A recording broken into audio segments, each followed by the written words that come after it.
So this is our officially last class before the midterm examinations. আজকে ক্লাসের শুরুতে আসলে ওয়েট করছে, তাদের পার্টিসিপেশন এত কম থাকে না, তাদের পার্টিসিপেশন একটু বেশি থাকে।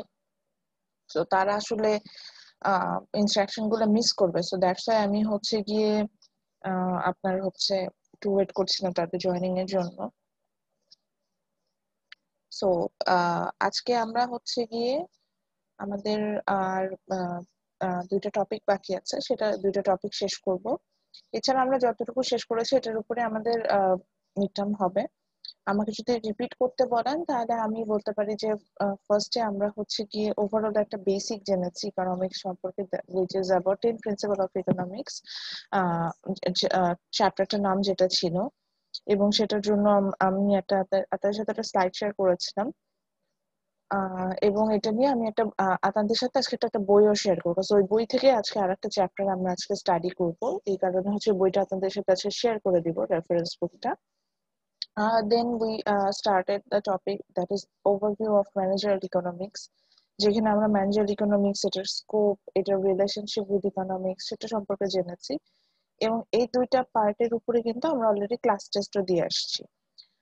দেন আমরা হচ্ছে গিয়ে স্টার্ট করেছিলাম হচ্ছে ইকোনমিক অপটিমাইজেশন, যেখানে আমরা দেখেছি যে কিভাবে আসলে আমরা ফ্রুটফুলি আমার বিজনেসটা রান করতে হলে আমরা এই চ্যাপ্টার আসলে এটাই শিখছিলাম যে আমার কস্টিংটা কিভাবে লো করা যায়। তো সেই সব বিষয় নিয়ে আলোচনা করেছি। তো আমরা অলরেডি কস্ট ক্যালকুলেশনে চলে আসছি, যে আমরা ওখানে দেখছিলাম যে আমাদের কস্ট ক্যালকুলেশন কিভাবে আমরা করবো, সেটাও কিন্তু আমরা ওভারঅল একটা ওভারভিউ পাচ্ছিলাম। তো আজকে ক্লাসে হচ্ছে কি আমরা বেসিক্যালি ফোকাস করব হচ্ছে কি কস্টিং এর উপরে। যে আমরা দেখবো যে আমরা যখন আমাদের বিজনেস রান করবো, অবভিয়াসলি আমার সেক্ষেত্রে খরচ থাকবে, আমি খরচের বিষয়ে যাব। দেন হচ্ছে আমি মানে আমার কথা হচ্ছে যে আমি খরচ করব, এবং সেখানে আমার হচ্ছে আপনার যে খরচটা আমি করবো সেটার যে আমার যে ফ্রুটফুল হতে হবে, মানে আমার এমন ভাবে খরচটা করতে হবে যাতে হচ্ছে গিয়ে আমার পার ইউনিট কস্টিংটা উঠে আসে, এবং সেখান থেকে আমি যাতে প্রফিট মেক করতে পারি, এরকম একটা সিনারিও যাতে সেখান থেকে ক্রিয়েট হয়, এই বিষয়গুলো আমাদের কাছে চলে আসবে। তো আপনাদের আমরা যে রেফারেন্স বুকটা আমি যে রেফারেন্স বুকটা আপনাদের সাথে শেয়ার করছি, এই বুকের একটা ড্রব্যাকস হচ্ছে গিয়ে এটা চ্যাপ্টার 2 তে এই কস্ট অফ প্রোডাকশন যেটাকে বলছে যে কস্টিং ক্যালকুলেশন করব, এই কস্ট অফ প্রোডাকশনটা খুব ভালোভাবে দেওয়া নেই। এটা হচ্ছে কি একটু স্ক্যাটার্ড ওয়েতে দেওয়া আছে। এই কারণে আমরা হচ্ছে কি আমি আরেকটা চ্যাপ্টার, আমি যেটাকে বলছিলাম যে আমি আরেকটা বই ফলো করব। এবং আমি আমার স্টার্টার ক্লাসও এটা বলেছিলাম যে আমরা এই কাজটা করি, যে বেশ কিছু ডিফারেন্ট ডিফারেন্ট ডিফারেন্ট টপিকের জন্য ডিফারেন্ট ডিফারেন্ট বুক বা রেফারেন্স ইউজ করে যখন যেটা ইউজ করবো সেটা আবার আমি আপনাদের সাথে শেয়ার করবো। তো ওইটার ধারাবাহিকতাতেই আজকে হচ্ছে গিয়ে আমি যেটা বলছিলাম যে আমরা একটা ডিফারেন্ট চ্যাপ্টার ইউজ করব। মানে এই চ্যাপ্টারটার জন্য আমরা একটা ডিফারেন্ট বুক মানে আরেকটা বই ইউজ করবো। তো সেই বইটা হচ্ছে গিয়ে আমি আপনাদের সাথে শেয়ারও করে দিব, এবং হচ্ছে ওটার যে রেফারেন্স সেটাও আমি আপনাদের সাথে শেয়ার করব। সো ওটাই বলছিলাম, আমাকে জাস্ট একটু সময় অ্যালাউ করেন, আমি আপনাদের এই বইটা হচ্ছে আমি বইটা ওপেন করছি। আচ্ছা, ইন দ্য মিন টাইম আমি একটু আমাদের মিড টার্ম এক্সামিনেশন এবং ক্লাস মানে আমাদের ভাইভা সেশন এটা নিয়ে একটু কথা বলি বইটা বের করতে করতে। সো আমাদের মিড টার্ম এক্সামিনেশন যেটা হবে সেটা হচ্ছে গিয়ে যে আমরা তো জানি 15 মার্কস হচ্ছে আমাদের for the viva session and 15 marks for the assignment. So 15 marks আমরা যে ভাইভা সেশনে যে 15 মার্কসটা পাবো, আমাদের আগে ভাইভাটা নিয়ে কথা বলি না। আমাদের ভাইভা হচ্ছে গিয়ে আমি একটু ক্রস চেক করে আপনাদের সাথে, যাতে রুটিনে কোনো ঝামেলা না থাকে, সেটা হচ্ছে 23rd November on 7 PM। Is it? G ma'am. ঠিক আছে। সো 23 তারিখ 7টার সময় আমাদের হচ্ছে এক্সাম। এখন আপনাদের হচ্ছে দুটো আলাদা অ্যাটেন্ডেন্স আমার কাছে, একটা হচ্ছে সিটি ক্যাম্পাস আর একটা হচ্ছে পার্মানেন্ট ক্যাম্পাস। তো আমি যেটা দেখতে পাচ্ছি যে সিটি ক্যাম্পাসে স্টুডেন্ট হচ্ছে অল্প, এখানে আমার মানে অনলি 9 or 10 এরকম। পার্মানেন্ট ক্যাম্পাস এটার সংখ্যা একটু বেশি, 22। তো আমি যেটা করব, যেহেতু সিটি ক্যাম্পাসে মানে 4 নাম্বার, সিটি ক্যাম্পাসে যারা আছেন এখন তাদের কাছে একটু রিকোয়েস্ট, আপনাদের মধ্যে কি কেউ এমন আছেন যে তারা জব হোল্ডার,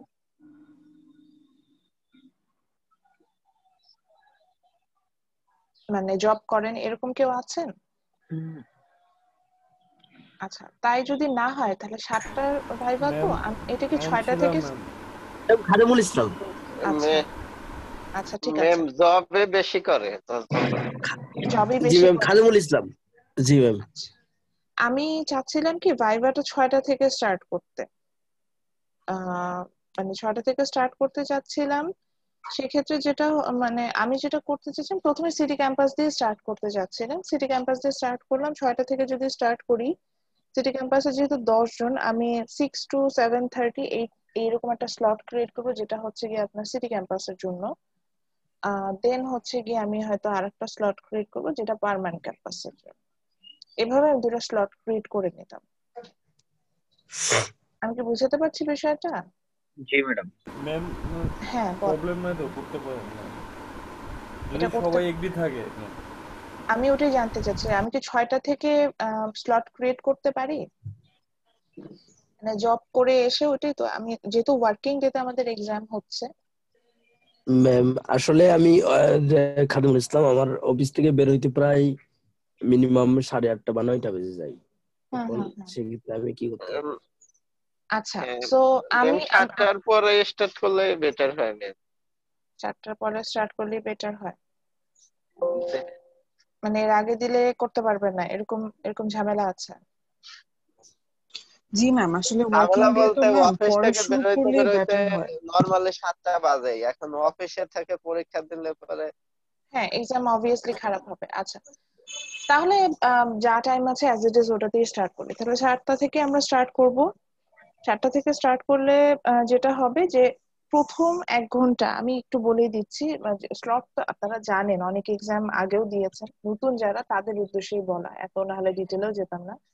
আমি যেটা করব সেটা হচ্ছে গিয়ে 7 PM থেকে আমি 8 হচ্ছে গিয়ে আমি আমি এক্সামের আগের দিন দেখবেন যে আপনাদের সাথে আমি একটা জুম লিংক শেয়ার করব, যেখানে লিংক শেয়ার করা হবে এবং হচ্ছে গিয়ে আপনার ওটাকে কি বলতে পারি, সেখানে হচ্ছে গিয়ে স্লট ভাগ করে দিব। তো প্রথম 1 ঘন্টা স্লটটা আমি দিব হচ্ছে কি সিটি ক্যাম্পাসের জন্য, যেহেতু ওরা ওই যে বললাম ওরা স্টুডেন্ট কম 10 জন, তো 10 জনের জন্য প্রথম 1 ঘন্টা স্লট দিব। এই প্রথম 1 ঘন্টায় হচ্ছে আপনারা জয়েন করবেন, সিটি ক্যাম্পাসে যারা আছেন এই 10 জন জয়েন করবেন, আপনাদের ভাইভাটা আগে হয়ে যাবে। দেন হচ্ছে কি আমি পার্মানেন্ট ক্যাম্পাসের জন্য 8টা থেকে এখন অনওয়ার্ড আমার যতক্ষণ লাগে সে আমি একটা স্লট ক্রিয়েট করি, সেখানে আমি একটা স্লট দিয়ে দিব। তো পার্মানেন্ট ক্যাম্পাসে যদি 22 স্টুডেন্ট থাকে, সেক্ষেত্রে সাপোজ প্রথম 10 জনকে আমি প্রথম 1 ঘন্টা স্লটে রাখবো, দেন পরে 10 জন, দেন পরে 10 জন, এইভাবে আসবে। ঠিক আছে? যেহেতু 6 থেকে স্টার্ট করলে অনেকেরই সমস্যা, নাহলে আমি 6টা থেকে স্টার্ট করতাম, 6টা থেকে স্টার্ট করে অনওয়ার্ড আমি যেতাম। একটু বুঝাতে পারছি বিষয়টা? জি ম্যাডাম। তো এইভাবে আমি যেতাম। তো এখন যেহেতু এটা সম্ভব হচ্ছে না, তাহলে আমরা এইভাবে আসবো যে আমি হয়তো 7 থেকে স্টার্ট করবো, 7 to 8 হচ্ছে কি আমার for city campus, and then 8 to onward for permanent campus. Then there will be slot, আমি আইডি মেনশন করে, অর্থাৎ দেখবেন যে আইডি মেনশন করা থাকবে, আর তাদের অ্যাটেন্ডেন্স, মানে ওই আইডি ওই রেঞ্জের মধ্যে যাদের যাদের আইডি পড়বে, এটা তো বুঝেনি, সেই আইডি ওয়াইজ হচ্ছে কি আপনাদের ভাইভাটা হয়ে যাবে। এইভাবে হচ্ছে কি আমি দিব। আচ্ছা, এই গেল ভাইভার ব্যাপারে। ভাইভাতে কোশ্চেন কেমন করবো? এখন দেখেন, ভাইভাতে নিশ্চয়ই আমাকে কোশ্চেন করা সম্ভব না যে elaborately explain the scope of a manager which you have learned from the managerial economics, যেটা বলছিলাম যে কোনো ব্রড কোশ্চেন আসলে ভাইভা সেশনে করা পসিবল হয় না। না, আমি বেসিক্যালি ফোকাস করি হচ্ছে কি শর্ট কোশ্চেন অ্যান্সার করতে বলি, বা আপনাদেরকে আমি কনসেপচুয়াল কোশ্চেন গুলো করি, যে আমি যা পড়িয়েছি সেখান থেকে আপনার কনসেপ্টটা কেমন আছে, কনসেপ্ট ক্লিয়ার হয়েছে কিনা সেটা ফাইন্ড আউট করার জন্য এই ধরনের কোশ্চেন গুলো আমি সাধারণত করে থাকি। যে কনসেপচুয়াল কোশ্চেন হবে মেইন কথা, এক বাক্যে যদি আমাকে প্রশ্ন করেন আমি কোশ্চেন করবো যদি কনসেপচুয়াল টাইপের এই ধরনের কোশ্চেন হবে। এবং হচ্ছে গিয়ে যদি আরো স্পেসিফিকলি জিজ্ঞাসা করেন, তাহলে আমি যেটা বলবো যে আহ আরো আরো একটু স্পেসিফিকলি জিজ্ঞাসা করেন, তাহলে আমি বলবো হচ্ছে কি শর্ট কোশ্চেন করবো। কনসেপচুয়াল হলো কনসেপচুয়াল কোশ্চেন করে শর্ট কোশ্চেন, যাতে আপনি উইদিন 1 মিনিট সেটার অ্যান্সার করে ফেলতে পারেন, সেটার জন্য খুব মানে খুব হ্যাসেল না নিতে হয়, এই ধরনের কোশ্চেন গুলো করবো। তো যখনই স্টাডি করবেন মানে ছোট ছোট টপিক গুলোর উপর ফোকাস করবেন এবং বোঝার চেষ্টা করবেন যে আসলে টিচার বোঝানোর কি বোঝানোর চেষ্টা করেছে এটাই। তো ডেফিনেশন সেখানে আসতে পারে, সেখানে প্রিন্সিপাল গুলো আসতে পারে, সেখানে থিওরিজ গুলো আসতে পারে, এভাবে হচ্ছে গিয়ে আমি যাব। ওকে, দেন আসি হচ্ছে ম্যাডাম গিয়ে আমি কিছু বলতে পারি ম্যাডাম? জি বলো। ম্যাডাম আমি শহীদুল ইসলাম। জি বুঝতে পারছি, বলো। ম্যাডাম 23 তারিখের ভাইবাটা কি আমার জন্য একটু 2টা বা 3টার দিকে নেওয়া যায় ম্যাডাম? আমার রাতে পারিবারিক একটা প্রোগ্রাম ছিল ম্যাডাম, সেখানে মানে আমরা যাব ফ্যামিলি ভাবে। 2টার সময় দিতে যাচ্ছেন মানডে নিউইয়ার? আচ্ছা, আপনি তাহলে ভাইভাটা কি এরকম হতে পারে ওভার ফোন দিতে পারবেন? ওভার ফোন হ্যাঁ দিতে পারবো ম্যাডাম। ঠিক আছে, তাহলে আপনি আমাকে মানডেতে যেটা করবেন যে মানডেতে 3 PM এর সময় ফোন করবেন, 23 তারিখ 3টার দিকে ফোন করেন। আমি তাহলে হয়তো ওটার জন্য জুম মিটিং ক্রিয়েট করা পসিবল হবে না, আমি এটা ওভার ফোন নিব, আমি হয়তো এটা রেকর্ডিং করে রাখবো ঠিক আছে ম্যাডাম। ডকুমেন্টেশন পারপাসে। ঠিক আছে, কিন্তু আচ্ছা, কিন্তু ভাইভা যে যেখান থেকে বসে দিতে দেন না কেন, যেই প্রসেসে আমি নিই না কারণ সেখানে কিন্তু একটা জিনিস মেক শিওর করবেন ভাইভা দেওয়ার সময়, সেটা হচ্ছে আপনার কাছে যাতে একটা খাতা কলম থাকে। বিকজ আমরা যতটুকু পার্ট কভার করেছি আপনার মনে নোটিস করেছেন যে সেখানে কিন্তু আমাদের প্রচুর ম্যাথমেটিক্যাল পোর্শন আছে। আমরা অলরেডি কিছু ম্যাথমেটিক্যাল পোর্শন কভার করছি এবং আমাদের কিন্তু ভালো ম্যাথমেটিক্যাল পোর্শন আছে। তো ম্যাথমেটিক্যাল পোর্শন যেহেতু আছে, আমি কিন্তু ছোট ছোট ম্যাথ করতে দিব, যে আমি হয়তো টোটাল কস্ট দিয়ে রাখলাম, লাস্ট ক্লাসে যেমন আমরা দেখেছি যে টোটাল কস্ট থেকে আমরা কিভাবে মার্জিনাল কস্ট বের করেছি। আমি এরকম দুটো কোয়ান্টিটি বললাম, টোটাল কস্ট দেওয়া থাকলো, আপনাকে আমি বলে দিলাম যে মার্জিনাল কস্ট ফাইন্ড আউট করে। এরকমও কিন্তু আমার ম্যাথস থাকতে পারে। বা আজকে আমরা দেখবো যে অ্যাভারেজ কস্ট বা variable cost, average variable cost, এরকম ছোট ছোট কস্টিং গুলো বের করা শিখবো। তো এগুলো কিন্তু আমার এখানে চলে আসবে।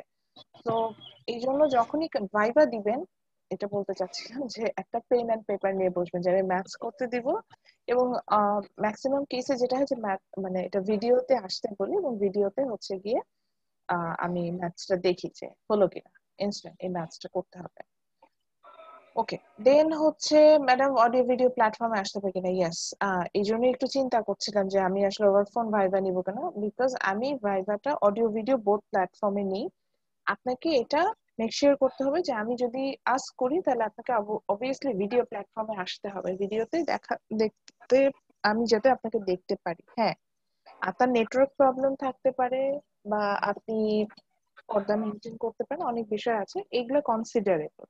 এটা মেন্টালি প্রিপারেশন রাখুন যে যদি টিচার আস্ক করে, এটা আমার কোর্স না, যে কোনো কোর্সে, যে আপনি যাতে ভিডিওতে আসতে পারেন। এবং আমিও কিন্তু সেই প্রিপারেশন নিয়ে আসি, যে আমি নর্মালি ভাইভাটা ভিডিও সেশনেই নেওয়ার কথা চিন্তা করি। তো আপনি ভিডিওতে আসবেন এবং সেই ওয়াইজ প্রিপারেশন, হুইচ মিনস যে ডিসেন্ট ড্রেসে থাকা, এটা আপনাদের জন্য সবচেয়ে বড় আমি একটা প্রবলেম ফেস করি, যে খুবই মানে বাসার ড্রেস পরে ভাইবা দিতে চলে আসছেন। এটা আপনার একটা এক্সাম স্যার, এবং এখানে আপনি আসলে এটা একটা বড় মার্কস কভার করে আসছে, সো আপনাকে সেই রকম ডিসেন্সি কিন্তু মেনটেন করতে হবে। সো এখানে যাতে ভাইভাতে আসার মতো আমার মেন্টাল প্রিপারেশন থাকে এবং সেই রকম ড্রেস আপে আমি থাকি, বাসার ড্রেসে যাতে না থাকি বা স্যান্ডো গেঞ্জি পরে আছি, অফ শোল্ডার কিছু পরে আছে, এই ধরনের সিচুয়েশন যাতে অ্যারাইজ না হয়। টিচার আস্ক করার সাথে সাথে আপনি ভিডিওতে আসতে পারেন। Your network error is considerable, but আপনাকে আর একটা জিনিস বলি, জুম থেকে কিন্তু দেখা যায় যে আপনার নেটওয়ার্কের কি অবস্থা।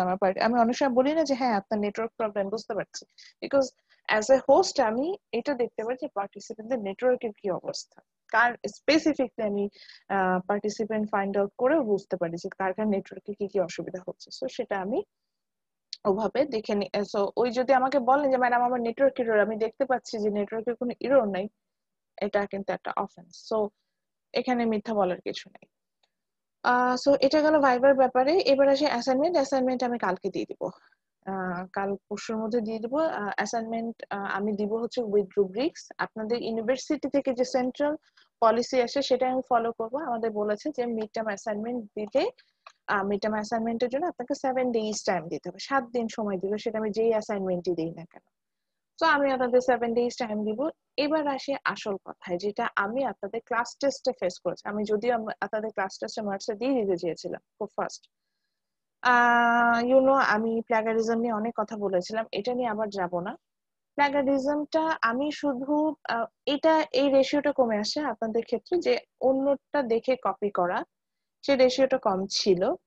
Unfortunately copy from other sources like Google or book without referencing, বইয়ের মানে রেফারেন্সিং বলতে যে মেনশন না করা যায় আমি অমুক ওয়েবসাইট থেকে নিয়েছি, তমুক জায়গা থেকে নিয়েছি, দেখেন আপনার নেটে যেখানে অ্যাক্সেস হচ্ছে আমারও আছে।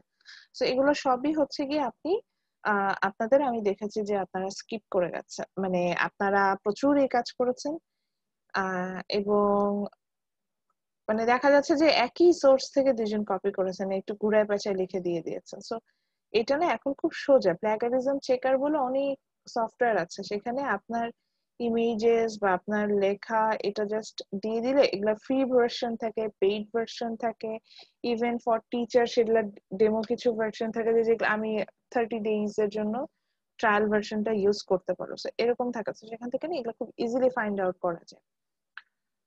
এখন আমি বলি আমি মার্কিংটা কিভাবে করব।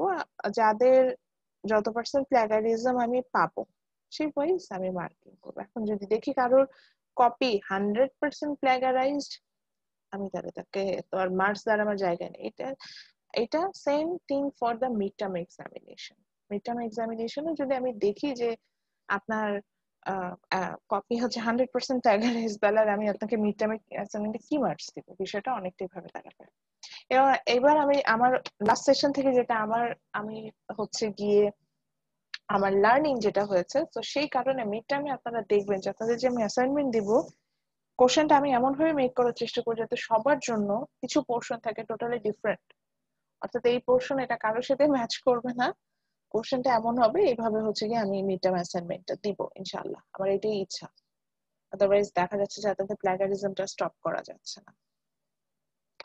ওকে, সো এবার আসি, প্লাগারিজম নিয়ে ভাবি কথা বলে ফেললাম, এটা আমি এরিয়াটা বললাম। কোশ্চেন থাকবে হচ্ছে গিয়ে আমি 3টা কোশ্চেন করব, আবার ক্ষেত্র বিশেষে মানুষের 5টা কোশ্চেনও করে থাকে, 5টা থেকে অপশন দিই যে 3টা অ্যান্সার করবে। সো অপশন থাকলে অপশন উপরে মেনশন করা থাকবে, না হলে 3টা কোশ্চেন থাকবে 3টা কোশ্চেন অ্যান্সার করবে। That's your mid term assignment. And আরেকটা প্রশ্ন কি, ম্যাডাম রুব্রিক্স দিবেন কিনা? রুব্রিক্স তো মানে আমার মার্কিংটা কিভাবে হবে এটা কিভাবে বুঝবো? আমি এটার সাথে একটা রুব্রিক্স অ্যাড করে দিব। Rubrics means your marking criteria.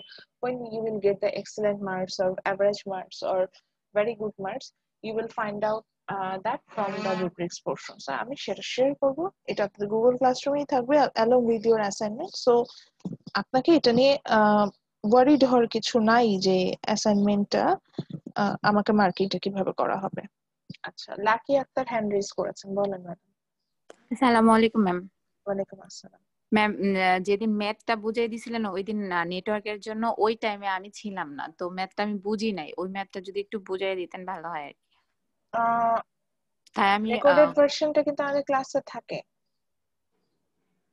আপনি কিন্তু রেকর্ডেড ভার্সনটা দেখলেও আমি যেটা এক্সপেক্ট করি যে ক্লাস মিস করে গেলাম, এটা ইভেন আমি অনেক ক্ষেত্রে এটাও কনসিডার করি যে ঠিক আছে রেকর্ডেড ভার্সন দেখে যদি আমাকে আমি এটা বলেই দিই, তো এটা বলি নাই যে রেকর্ডেড ভার্সন দেখে যদি আমার ভিডিওর নিচে কমেন্ট করেন ইউটিউবে, আমি ওখানে তখন সেখান থেকে অ্যাটেন্ডেন্সের মার্কস কনসিডার করি, মানে অ্যাটেন্ডেন্স দিয়ে দিই, এই কাজটা করি। ম্যাম ম্যাথটা বুঝি না এখানে বলছি। আলহামদুলিল্লাহ, আচ্ছা ঠিক আছে, আমি চেষ্টা করবো এটা আজকে একবার রিপিট করে আসতে। হ্যাঁ, ওকে ম্যাম। আলহামদুলিল্লাহ। সরি। সো আমি জাস্ট একটু ক্রস চেক করেছি, আমরা এই পেজটা দেখতে পাচ্ছি তো না? আবার যদি জি ম্যাডাম দেখতে পাচ্ছি madam. Principal of micro economics এটাতে গেলে দেখতে পাচ্ছি, এই রেফারেন্সটা দেখতে পাচ্ছি। জি ম্যাডাম দেখতে পাচ্ছি। আচ্ছা ঠিক আছে, তার মানে আমি স্কিপ করতে পারবো, একটা থেকে আরেকটা পেজে যেতে পারবো। ওকে, সো লাস্ট ক্লাসে আমরা যেটা স্টার্ট করেছিলাম সেটা ছিল হচ্ছে গিয়ে চ্যাপ্টার 2। আপনাদের যেটা মেইন রেফারেন্স বুক যেটা ছিল সেটা চ্যাপ্টার 2টা ছিল, এবং এটা হচ্ছে কি আপনার সাথে অলরেডি শেয়ারও করা আছে এই টপিকটা, মানে এইটার যে রিলেটেড স্লাইড যেটা সেটা শেয়ার করা আছে। আমি এখন কোনো হ্যান্ড রেজ নিব না, আমি এখন হচ্ছে গিয়ে ক্লাসে চলে যাব সরাসরি। হ্যান্ড রেজ নিলে আমাদের হচ্ছে আর আগাচ্ছে না।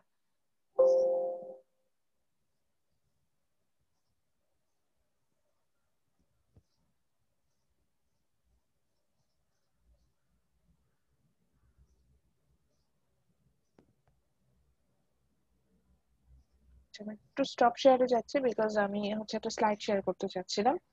তো আমরা ইকোনমিক অপটিমাইজেশন আমরা যে চ্যাপ্টারটা স্টার্ট করেছিলাম সেখানে আমাদের কিছু ম্যাথমেটিক্যাল পোর্শন ছিল, এবং সেই ম্যাথমেটিক্যাল পোর্শনে আমরা অলরেডি মানে মানে আমরা দেখেছিলাম যে how manager economics will help you to take the optimised decision, এবং সেখান থেকে আমরা total revenue which is tier সেটার কনসেপ্ট আমরা পেয়েছি, এবং how to calculate the total revenue সেটার কনসেপ্টটা পেয়েছি। Total revenue means total sales, so it calculate in a very easy way which is the price will be multiplied by the quantity, সেখান থেকে আমরা পেয়েছিলাম। পরবর্তীতে আমরা ফাইন্ড আউট করেছি what is marginal revenue, এটা ডেফিনেশন বই থেকে পড়ে আসছি। দেন আমরা ফাইন্ড আউট করেছি যে একটা টেবিল যদি দেওয়া থাকে and সেখানে যদি quantity and prices দেওয়া থাকে, easily we can find out the TR, which is total revenue, and marginal revenue, MR. Marginal revenue means per unit revenue, the increases of total revenue for selling extra one unit of product. So total সেলসে অর্থাৎ total রেভিনিউতে আমার extra একটা unit আমি product sell করলাম, এই জন্য আমার total রেভিনিউতে যে চেঞ্জেসটা আসবে which is that's called marginal revenue.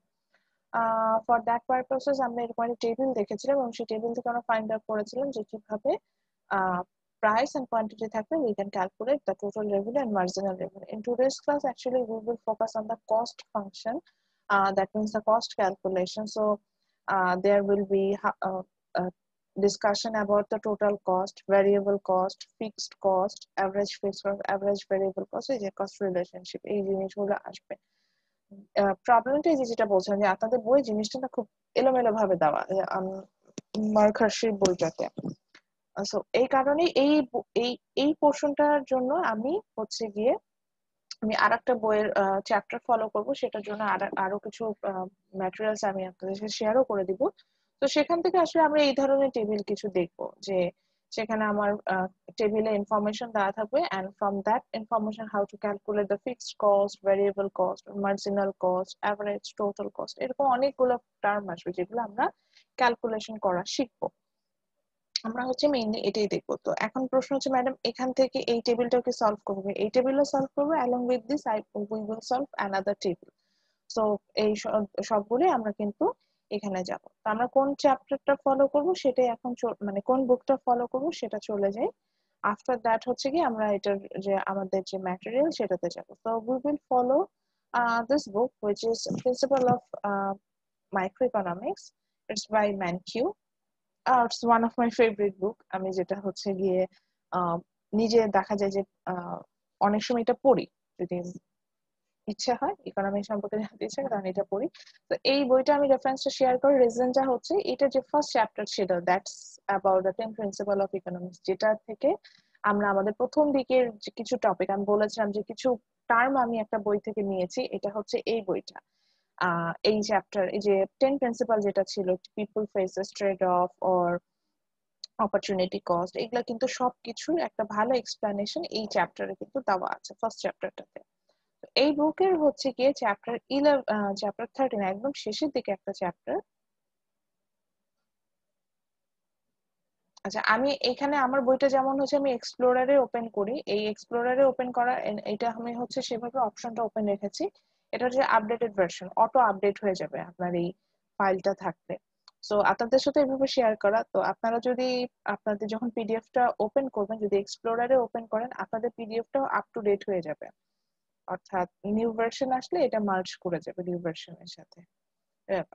আচ্ছা, সো চ্যাপ্টার 13 যেটা এই ম্যানকিউর বই, এই চ্যাপ্টার থেকে আসলে আমরা ওই যে ইকোনমিক অপটিমাইজেশনের যে কস্টিং পার্টটা আছে, কস্ট রিলেশনশিপের পার্টটাতে আছে, কস্ট ক্যালকুলেশনের যে বিষয়গুলো আছে, সেগুলো হচ্ছে কি আমরা এই চ্যাপ্টারটা থেকে ফলো করব। এবং সেটা কিভাবে যাবে মানে কোনটার পরে কোন টপিকটা আসবে সেটার জন্য একটা স্লাইডও প্রিপেয়ার করেছি, তো সেই স্লাইড থেকে আমরা কিন্তু দেখতে পাবো। তো আসি আজকে ক্লাসে আমরা আসলে এখন উইদিন হাফ অ্যান আওয়ার কি কি শিখে ফেলবো সেটাও একটু বুঝে নিই।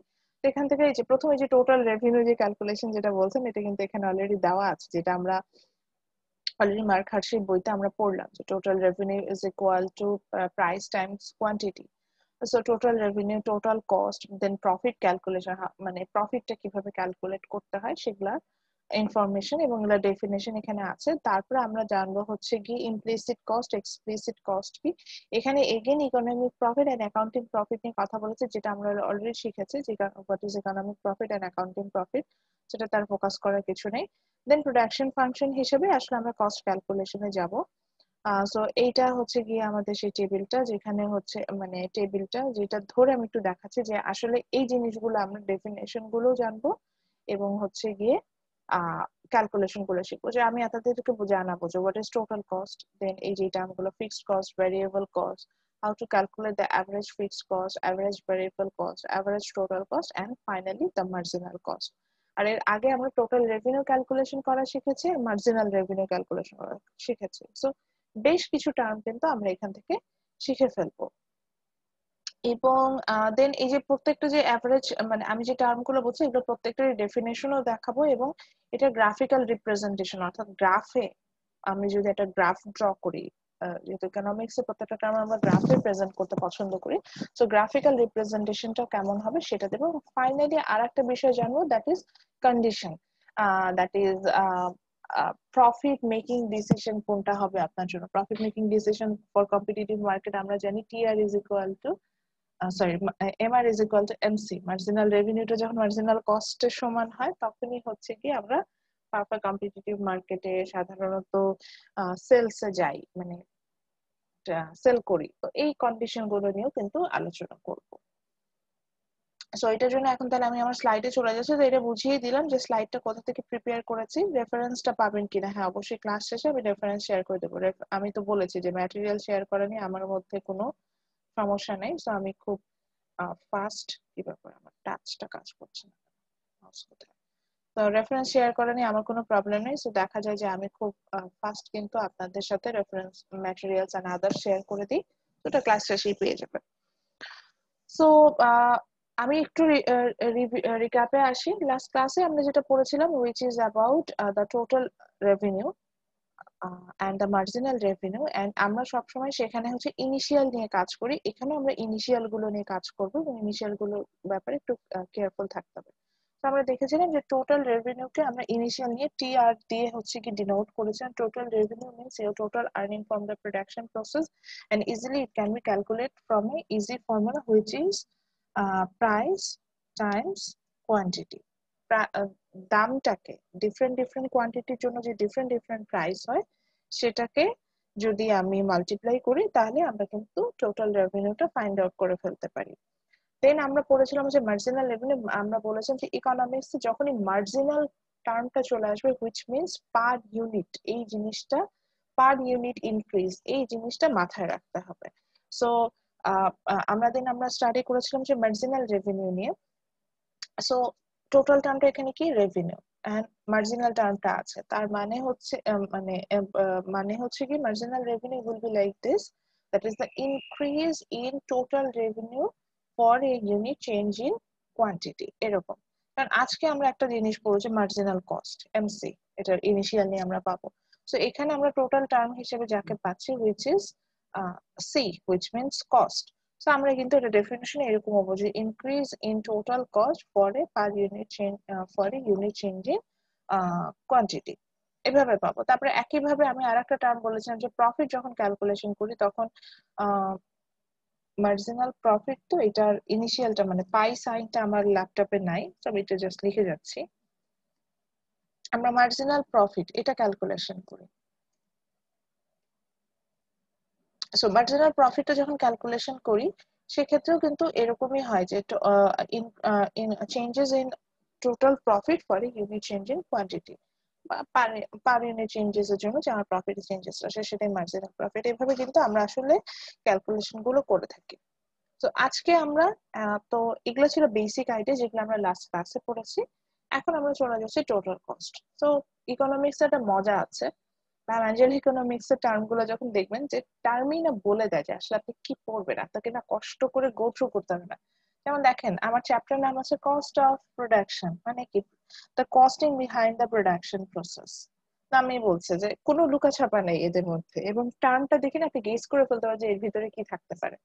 তো প্রথমে আমাকে দেখেন যেটা বলছে যে টোটাল কস্ট, তাহলে আমরা কি বুঝতেছি? পুরো খরচ, সেটাই আমরা এখানে বলবো। So yes, total cost means your overall costing behind the production process, which means the costing for the variable purposes and the costing for the fixed purposes all are calculated under the total cost term. অর্থাৎ কিছু খরচ আপনি পাবেন যেটা কিনা vary করে, which is called variable cost, এবং কিছু কস্ট থাকে আমরা যখন প্রোডাকশনে যাচ্ছি সেটা থাকে ফিক্সড, অর্থাৎ এটা খুব সহজে চেঞ্জ হয় না, সেটাকে আমরা বলি হচ্ছে গিয়ে ফিক্সড কস্ট। সো যে ধরনেরই খরচ হোক না কেন, আমার কথা হচ্ছে এইটাই যে ধরনের খরচই হোক না কেন, এই ওভারঅল যে খরচটা আমরা পাবো একটা প্রোডাকশন প্রসেস থেকে, সেটাই হচ্ছে গিয়ে টোটাল কস্ট।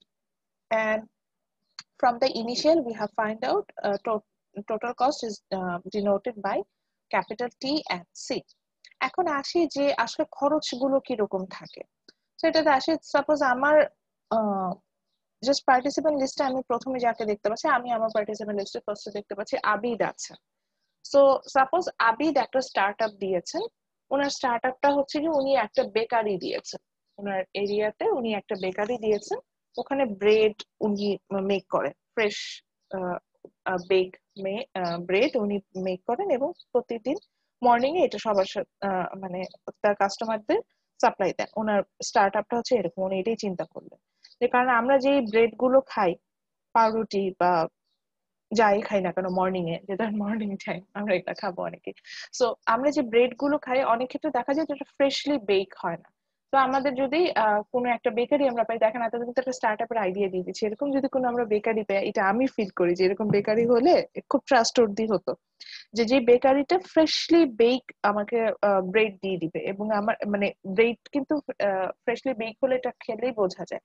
তো ওরকম যদি ব্রেড আমাকে হচ্ছে গিয়ে আপনার দেয়, আমি সেই ব্রেডটা কিন্তু অবভিয়াসলি কিনতে যাবো। তো আবিদের বিজনেসটা এরকম যে উনি হচ্ছেন ফ্রেশলি বেক কিছু ব্রেড উনি সেল করেন। এখন আসি যে ওনার যেই ফ্যাক্টরিটা আছে, আমি ধরে না ছোটখাটো স্টার্টআপ, খুব বড় ফ্যাক্টরি না, সো এই যে ফ্যাক্টরিটা উনি যেটা দিলেন, এটা তো আর উনি হচ্ছে রাস্তাঘাটে কোথাও ফ্যাক্টরিটা বিল্ড সেট আপ করতে পারবে না। সো ওনার ফ্যাক্টরিটা যখন উনি সেট আপ করবে, তখন হচ্ছে গিয়ে ওনার একটা অবভিয়াসলি একটা বিল্ডিং লাগবে যেখানে ফ্যাক্টরিটা সেট আপ হবে, অর্থাৎ একটা ল্যান্ড লাগবে, মানে একটা একটা একটা স্পেস লাগবে। এখন দেখেন উনি একটা ধরে নিলাম ওনার এলাকাতে উনি একটা স্পেস ভাড়া নিয়েছেন, সেই স্পেসে উনি হচ্ছেন গিয়ে ওনার ফ্যাক্টরিটা বিল্ড করেছে। এখন যদি আবিদের এই মাসে কোনো সেল হোক বা না হোক, ধরে নিলাম এই করোনার কারণে এই মাসে ওনার কোনো সেল হয় নাই, উনি যার কাছ থেকে ওই যে রুমটা ভাড়া নিয়েছেন বা ফ্যাক্টরি স্পেসটা ভাড়া নিয়েছেন, ওনাকে কি রেন্ট দিতে হবে না মাস শেষে? তাকে উনি বলবে যে আবি অবশ্যই দিতে হবে ম্যাডাম। আবি তোমার এই মাসে সেল হয় না, ঠিক আছে তুমি ভাড়া দিও না, এরকম আছে নাকি বাড়িওয়ালা? না ম্যাডাম, কিন্তু নাই।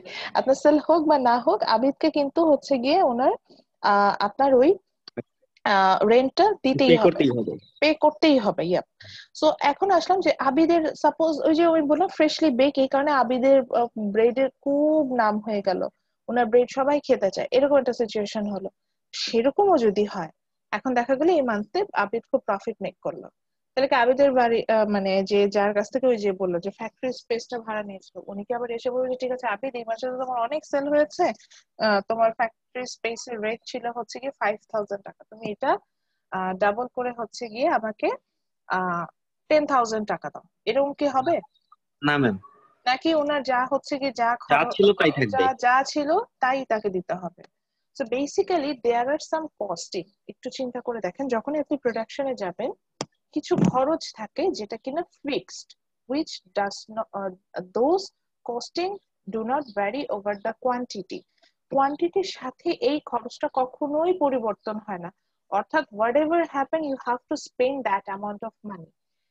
সো এটাকে আমরা বলি ফিক্সড কস্ট। এই ফিক্সড কস্টের মধ্যে থাকে হচ্ছে গিয়ে র ম্যাটেরিয়ালস কস্টিং, লেবার কস্ট, এই যে বললাম rent, house rent, then some kind of utility bill, এগুলোকে আমরা ফিক্সড কস্ট বলি। যেমন আবিদের ফ্যাক্টরি মানে আবিদের এই স্টার্ট আপটার জন্য আরো একটা ফিক্সড কস্ট হচ্ছে গিয়ে আপনার সেটা হচ্ছে ওনার ইউটিলিটি বিল। সাপোজ ওনাকে যে গ্যাস বিলটা দিতে হচ্ছে, স্পেসিফিক কিছু ইউটিলিটি বিল করছে, সবগুলো না, গ্যাস বিলটা যেটা দিতে হচ্ছে ওটা কিন্তু ফিক্সড। যে 2 বার্নার ধরেন ওনার উনি একটা গ্যাস লাইন নিয়েছে, সেটার জন্য ওনার হচ্ছে 900 টাকা পার মান্থ দিতে হচ্ছে, এটা ওখানে ফিক্সড করা। দেন হচ্ছে কি সিকিউরিটি চার্জ, ধরে নিচ্ছি যে ওনার ফ্যাক্টরি সিকিউরিটির জন্য একটা সিকিউরিটি গার্ড আছে, তাকে কিন্তু মান্থলি ফিক্সড তাকে একটা স্যালারি দিতে, সেই স্যালারি কোনোভাবে ভ্যারি করে না, যে সে ডিউটি করবে এবং সেইভাবে সে স্যালারিটা পাবে। এরকম কিছু কস্টিং আপনি যখন আপনি যখনই ফিক্সড কস্টটা ক্যালকুলেশন আপনি যখনই প্রোডাকশনে যাবেন, প্রোডাকশন প্রসেস নিয়ে আমরা কথা বলছি, আমরা যখনই প্রোডাকশনে যাই আমরা কিছু খরচ পাবো যেটা ফিক্সড। দ্যাট মিনস এটা কোয়ান্টিটির সাথে কোনোভাবেই চেঞ্জেস হবে না। যেমন লেবার কস্ট, ধরে নিচ্ছি যে আবিদের এই বেকারি বিজনেসে 2 জন লেবার আছে, সো সেল হোক বা না হোক এই মাসে কিন্তু লেবারদের স্যালারিটা দিতে হবে। এই ধরনের কিছু খরচ যেটা কিনা যেটা কিনা আদা কোয়ান্টিটির সাথে ভ্যারি করে না, এটাকে আমরা বলে থাকি হচ্ছে ফিক্সড কস্ট। সো আমি যখন কস্ট ক্যালকুলেশনে যাব, আমাকে ফিক্সড কস্টটাকে কিন্তু আমার এটাকে হেডেক নিতে হবে যে আমি এটা আমার কি কি আছে। তো যেমন বলছিলাম যে আবিদের ফ্যাক্টরির জন্য ফিক্সড কস্ট ছিল হচ্ছে উনি যে হাউস রেন্টটা দিচ্ছিলেন, ফ্যাক্টরি স্পেসের জন্য উনি যে রেন্টটা দিচ্ছেন, that was one of the fixed cost. Then another one is আমি যেটা বললাম যে সিকিউরিটি পারপাসে উনি যে বিলটা দিচ্ছে, ওটা আমি লেবার কস্টিং বলতে পারি এটাকে। তো আমি ধরে নিলাম ওই পারপাসে লেবার কস্ট এবং সিকিউরিটি পারপাসে ওনার আরো 10,000 টাকা স্পেন্ড করতে হলো। তো এই যে ইন টোটাল আমি এখানে পেলাম হচ্ছে কি 15,000 টাকা। এটা কিন্তু আবিদের দেখেন টোটাল সেল হোক বা না হোক, এই 15K আমি জাস্ট শর্টকাটে লেখার জন্য 15K লিখলাম, এই 15,000 টাকাটা কিন্তু ওনাকে মান্থলি পে করতেই হচ্ছে। এবার আসি ভ্যারিয়েবল কস্ট। আবিদের এই ভেঞ্চারে কিছু খরচ আপনারা খুঁজে পাবেন যেটা কিনা দেখবেন যে সেটা কোয়ান্টিটির সাথে ভ্যারি করে, অর্থাৎ কোয়ান্টিটি যখন আমার চেঞ্জেস হচ্ছে এই কস্টিংটাও কিন্তু সাথে সাথে চেঞ্জ হয়ে যাবে। Say for example electricity bill or water bill, দেখেন ওনার এই ভেঞ্চারটাতেই উনি যখন হচ্ছে গিয়ে যত বেশি বেক করবে তত বেশি ওনার ওভেন ইউজ হবে, তত বেশি ইলেকট্রিসিটি বিল আসবে, তাই নয় কি? উনি যদি বললে যে ম্যাডাম করোনার জন্য আবিদের কোনো সেল হচ্ছে না, হ্যাঁ করোনার জন্য আবিদের সেল হচ্ছে না, তাহলে কি আবিদ প্রোডাকশনে যাবে? যাবে না কিন্তু। তাহলে কিন্তু ওনার দেখবেন যে কোনো ইলেকট্রিসিটি বিলও নেই, আমি ইলেকট্রিসিটি ইউজ না করলে আমার বিল আসবে না, এখন যেহেতু প্রিপেইড মিটার আরো। তো এরকম হবে। এবার আসি আরো আছে, তারপরে ধরলাম কিছু মেশিনারিজ ইনস্ট্রুমেন্ট যেটা হচ্ছে গিয়ে আমার লাগে। এখন আমি যদি বেশি প্রোডাকশনে যাই, আমি যদি এখন আমার ওই যে বললাম আমার সেল বেড়ে গেল, তো আমি এখন আগে হয়তো আবিদ প্রতিদিন 100 পিসেস অফ ব্রেড মেক করতো, এখন দেখলো যে ওনার প্রোডাকশন ডিমান্ড বেড়ে গেছে, সো উনি প্রোডাকশন বাড়াতে চাচ্ছে, 200 পিসেস বানাবে। তো 200 পিসেস বানানোর জন্য ওনার কি করতে হবে? ওনার নতুন করে মেশিনারিজ কিনতে হবে না? তাহলে ওটার কি কোয়ান্টিটির সাথে ভ্যারি করলো না? তো এরকম কিছু খরচ পাবো যেটা কিনা yes they do vary over the quantity. তো এটাকে আমরা বলে থাকি হচ্ছে ভ্যারিয়েবল কস্ট। ওই যে ভ্যারিয়েবল কস্ট, সেখান থেকে আমরা ইনিশিয়াল নিয়ে ভিসি এই দুটো টার্ম পেয়ে গেলাম। সো বেসিক্যালি টোটাল কস্ট, এই যে আমার ফর্মুলাটাও এটাই মনে রাখতে হয়, total cost is the sum of fixed cost and variable cost. এই দুটোকে যখন সাম করবো তখনই একটা প্রোডাকশনে বা একটা ভেঞ্চারে আমরা কিন্তু টোটাল কস্টটা ফাইন্ড আউট করে ফেলবো। সো আমাকে যদি কেউ জিজ্ঞাসা করেন, কখনো কিন্তু গকবাদা ডেফিনেশন বলে, আমি জাস্ট এটাই বলি যে total cost is the overall costing behind A production process, যা খরচ হবে। দেন যদি আরো মোর স্পেসিফিকলি যায় তখন আমি বলি yes it's the sum of fixed cost and variable cost. Fixed cost means the cost which do not vary over the quantity, and variable cost means which they do vary. দেন আমি দুটোকে হয়তো ব্যাখ্যা করি। So এই ক্ষেত্রে আবারও বলছি fixed কস্টটা হচ্ছে কি আমরা এমন কিছু খরচ পাবো যেটা আমার কোয়ান্টিটি বাড়ুক কমুক, সেলস হোক না হোক, প্রফিট হোক না হোক, কিছু খরচ আমার করতেই হবে। এটা আমি বাউন্ড, আমি ভেঞ্চারটা যতদিন মেইনটেইন করবো আমাকে একটা ফিক্সড একটা খরচ আমার থাকবে, that's call my fixed cost. And normally the rent, then the initial investment on that venture, those are covered the fixed cost term. And the variable cost that actually covered the costing for inputs like capital, which means আমি এখানে কিছু raw materials এর ক্ষেত্রেও আসতে পারি, যে raw materials যেটা ওই যে ব্রেড বেশি বানালে আমার বেশি বেশি ধরেন গম কিনতে হবে, সুগার কিনতে হবে, ইস্ট কিনতে হবে, বেশি বেশি লেবার নিয়ে আসতে হবে, বেশি বেশি হচ্ছে গিয়ে আপনার ক্যাপিটাল মানে মেশিনারিজ কিনতে হবে, যে এই যে লেবারদের salary, wheat or sugar or ইস্টের জন্য কস্টিং, এই যে র মেটেরিয়ালস কস্টিং, এগুলো কিন্তু কোয়ান্টিটি মানে আমার কোয়ান্টিটির সাথে ভ্যারি করছে। সো এগুলো হচ্ছে ভেরিয়েবল কস্ট, সরি এগুলো হচ্ছে ভেরিয়েবল কস্ট। তো ফাইনালি তাহলে আমরা যখনই টোটাল কস্ট আসবে, অর্থাৎ আমাকে যদি কোনো কারণে টোটাল কস্টটা ক্যালকুলেশন করতে বলে, সেক্ষেত্রে আমার ফর্মুলাটা এরকম দাঁড়াবে যে TC is equal to FC plus VC. এখান থেকে আমরা টোটাল কস্টটা ক্যালকুলেশন করতে পারবো। এখন আপনি বলেন ম্যাডাম আপনি যদি ম্যাথ দেন সেক্ষেত্রে কি কোন ইনফরমেশন দেওয়া থাকবে টোটাল কস্ট ক্যালকুলেশন সঙ্গে সঙ্গে? অবশ্যই আমি এই দুটো ইনফরমেশন দিয়ে দিব, এফসি এন্ড বিসি, এই দুটো ইনফরমেশন দিব, এবং এই দুটো ইনফরমেশন দিলেই আপনি কিন্তু টিসিটা বের করতে পারবেন। আচ্ছা আমি একটু জানাই রাখি, অনেকে ক্লাস আজকে জয়েন করে আবার লিভ নিয়ে নিচ্ছেন অ্যাটেন্ডেন্স নিয়ে। আপনাদের খুশির খবর আপনাদের জানে, আমি মনে হয় বলেছি যে ব্রেকআউট রুম অ্যাক্টিভিটিস বলে একটা বিষয় আছে, আজকে কিন্তু ব্রেকআউট রুম দিব। আপনাদের নিজেদের একটা প্র্যাকটিস সেশন থাকবে যেখানে নিজেরা কিছু কাজ করবেন, সেটার বেসিসে হচ্ছে কি আপনাদের আমি গ্রুপ ওয়ার্ক যেটা একটা মার্ক থাকে, গ্রুপ অ্যাসাইনমেন্ট যেটাকে বলে, আমি তো আর ওটা দেওয়ার সুযোগ নেই, ওটার মার্কসটা দিব। এবং এই ব্রেকআউট রুম আমি বেশ কয়েকটা ক্লাসে ক্রিয়েট করি, আজকের ক্লাসে ব্রেকআউট রুম আছে, তো সেটা মেক শিওর করে তারপরে ক্লাস লিভ করেন। সো যেটাতে চলে যাচ্ছিলাম, এইবার আসি। তো আমি একটু রিকোয়েস্ট করবো যে আমার সাথে সাথে একটু ডেফিনেশন গুলো লিখে নিতে, তাহলে মনে থাকবে। সো টোটাল কস্ট, তাহলে যেটা আমি বলছিলাম যে total cost TC, that's call the overall costing behind the production process. So যেটা হবে সেটা আমরা টিসি পাবো। Variable cost, sorry my mistake, তারপরে হচ্ছে গিয়ে এই ফর্মুলাটা লেখেন, মানে আমি জাস্ট বলছি যে এটা একটা লেকচার করে নেন তাহলে সুবিধা হবে। সো টোটাল কস্টের নিচে তখন এই ফর্মুলাটা লিখে রাখবেন যে TC is equal to FC plus VC. প্রশ্ন তো ম্যাডাম নিচে শর্টকাট দুটো ফর্মুলা, ওটা দরকার নেই, এইভাবে সাধারণত ভেঙে আমি দেই না, সো ওটা আপাতত দরকার নেই। So TC is equal to FC plus VC, এটুকু মেমোরাইজ করতে হবে। দেন টাইটেল লাইন হচ্ছে fixed cost, FIXED, fixed cost. Then from the initial, এটা পাশে এইভাবে এটা ব্র্যাকেটে লিখবেন যে এফসি। সো এফসি ডেফিনেশনটা এইভাবে লিখেন, দ্য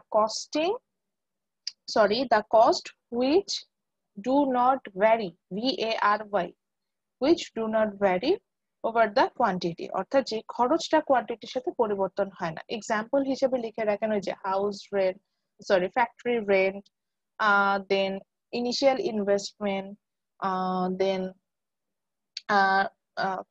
মেশিনারিজ কস্টিং, এই যে এগুলো হচ্ছে কি আমরা ইনিশিয়ালি ইনভেস্টমেন্ট করে থাকি, যেটা কিনা আমরা ওই কস্টিং আমার প্রোডাকশন যাই হোক আমার এটা কিন্তু কোনোভাবে চেঞ্জ হয় না, সো সেটা কিন্তু এফসির মধ্যে পড়ে, ফিক্সড কস্টের মধ্যে পড়ে।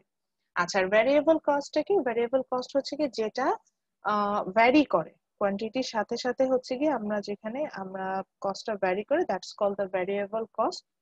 সো এটার ভ্যারিয়েবল কস্টের সাথে ডেফিনেশন লিখে রাখেন হচ্ছে কি দ্য কস্টিং, একই কথা। তাহলে যদি ফিক্সড কস্টে লিখে the cost which do not vary over the quantity, যেটা ভ্যারি করবে না, তাহলে যে কস্টটা ভ্যারি করবে that's call variable cost. Variable cost একইভাবে ইনিশিয়াল দিয়ে লিখবেন VC, the definition just understanding এর জন্য লিখে রাখেন the cost which does vary over the quantity, that's called variable cost.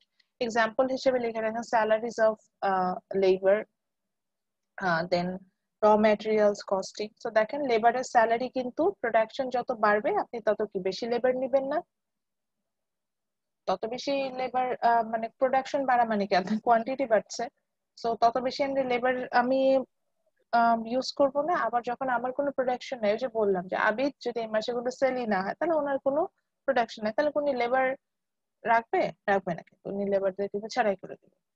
ওইটার এই যে লেবারদের যে স্যালারি দিতে হচ্ছে এটা কিন্তু ভ্যারিয়েবল কস্ট। বা ওই যে র ম্যাটেরিয়ালস, আজ এই মাসে বেশি সেল হলে বেশি বেশি র ম্যাটেরিয়ালস কিনেছে, আবার নেক্সট মান্থে সেল হলো না, কম কম র ম্যাটেরিয়ালস কিনেছে, র ম্যাটেরিয়াল কস্টিং যেটা কিনা। এবং হ্যাঁ আপনি বলেন যে ম্যাডাম আবিদের কোনো প্রোডাকশনই হলো না, জিরো প্রোডাকশনের ক্ষেত্রে কিন্তু ভ্যারিয়েবল কস্টও জিরোই হয়, কারণ আমার তো এই কস্টের ওটাই যে এটা কোনো ফিক্সড বিষয় নেই, আমি আমার প্রোডাকশন হলে একমাত্র খরচ বাড়বে এবং রিলেশনশিপটাও পজিটিভ, প্রোডাকশন বাড়ার সাথে সাথে খরচ বাড়ে, প্রোডাকশন কমলে এই খরচ কমে আসে। সো এখানে আমরা হচ্ছে কি বেসিক্যালি একটা গ্রাফিক্যাল রিপ্রেজেন্টেশন দেখিয়েছে how the total cost, variable cost and fixed cost look like.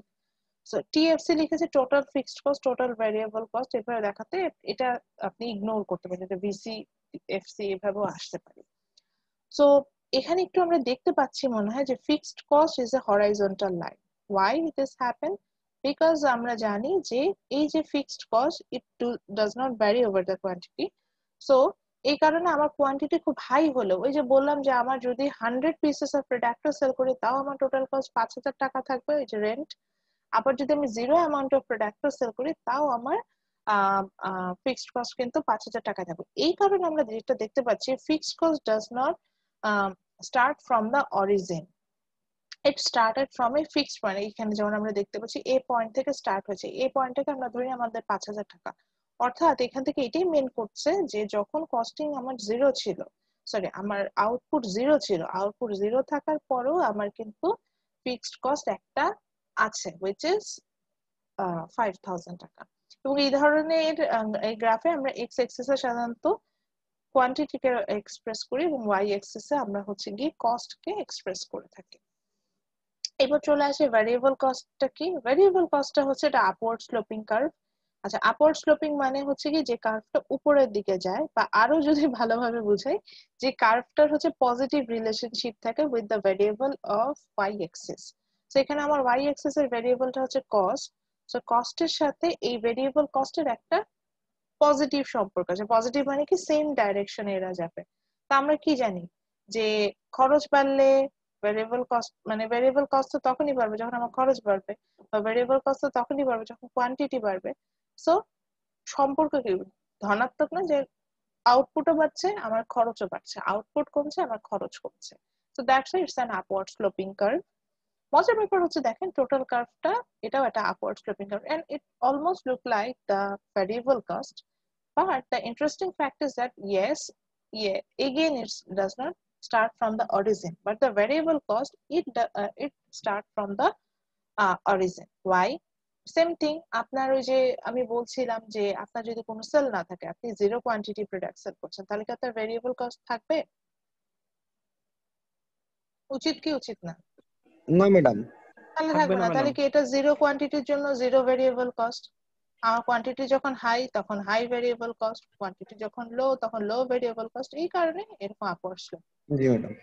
কিন্তু টোটাল কস্টে আমরা কি পেলাম? টোটাল কস্টে পেলাম হচ্ছে কি উনি বাবা সাম অফ, উনি বলে দিলেন যে আমি কিন্তু ওরকম না যে আমি হচ্ছে গিয়ে ফিক্সড কস্ট আর ভেরিয়েবল কস্টের যোগফল দুটাকে সাম করলে পাবো।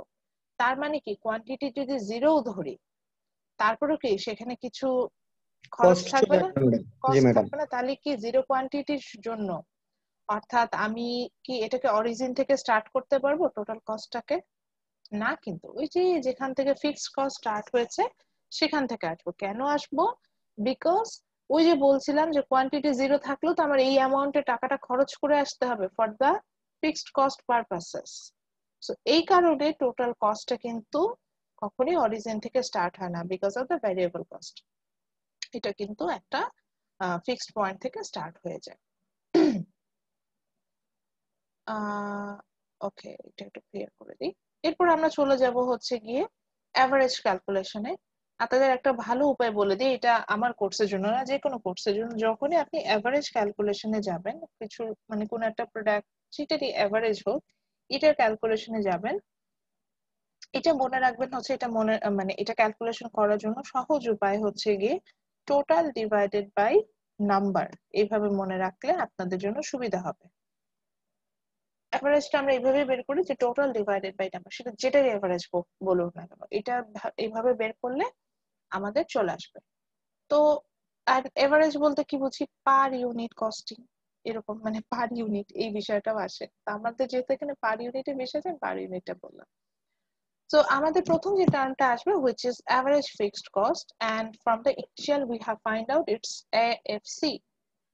সো আমি কিন্তু এক্সপেক্ট করছি যে আমি যেভাবে যাচ্ছি এভাবে কিন্তু আপনারা ফর্মুলাগুলো লিখে নিচ্ছেন। ফর্মুলাগুলো অবশ্যই লিখতে হবে, ডেফিনেশন গুলো অবশ্যই লিখতে হবে, কারণ আমি যখন ম্যাথসে যাবো আমি কিন্তু ফর্মুলা রিপিট করবো না। এই ফর্মুলা কিন্তু এই যে একটার পর একটা আমি বলে যাচ্ছি। সো এরপর আসছে হচ্ছে average fixed cost from the initial we have find out AFC. So আমাকে যদি বলা হয় what is average fixed cost, very easy, which is the per unit fixed cost. And per unit fixed cost যেহেতু আমি average বলেছি, আমার কথা অনুযায়ী আসি। সো অ্যাভারেজটা যখন আমি বের করছি,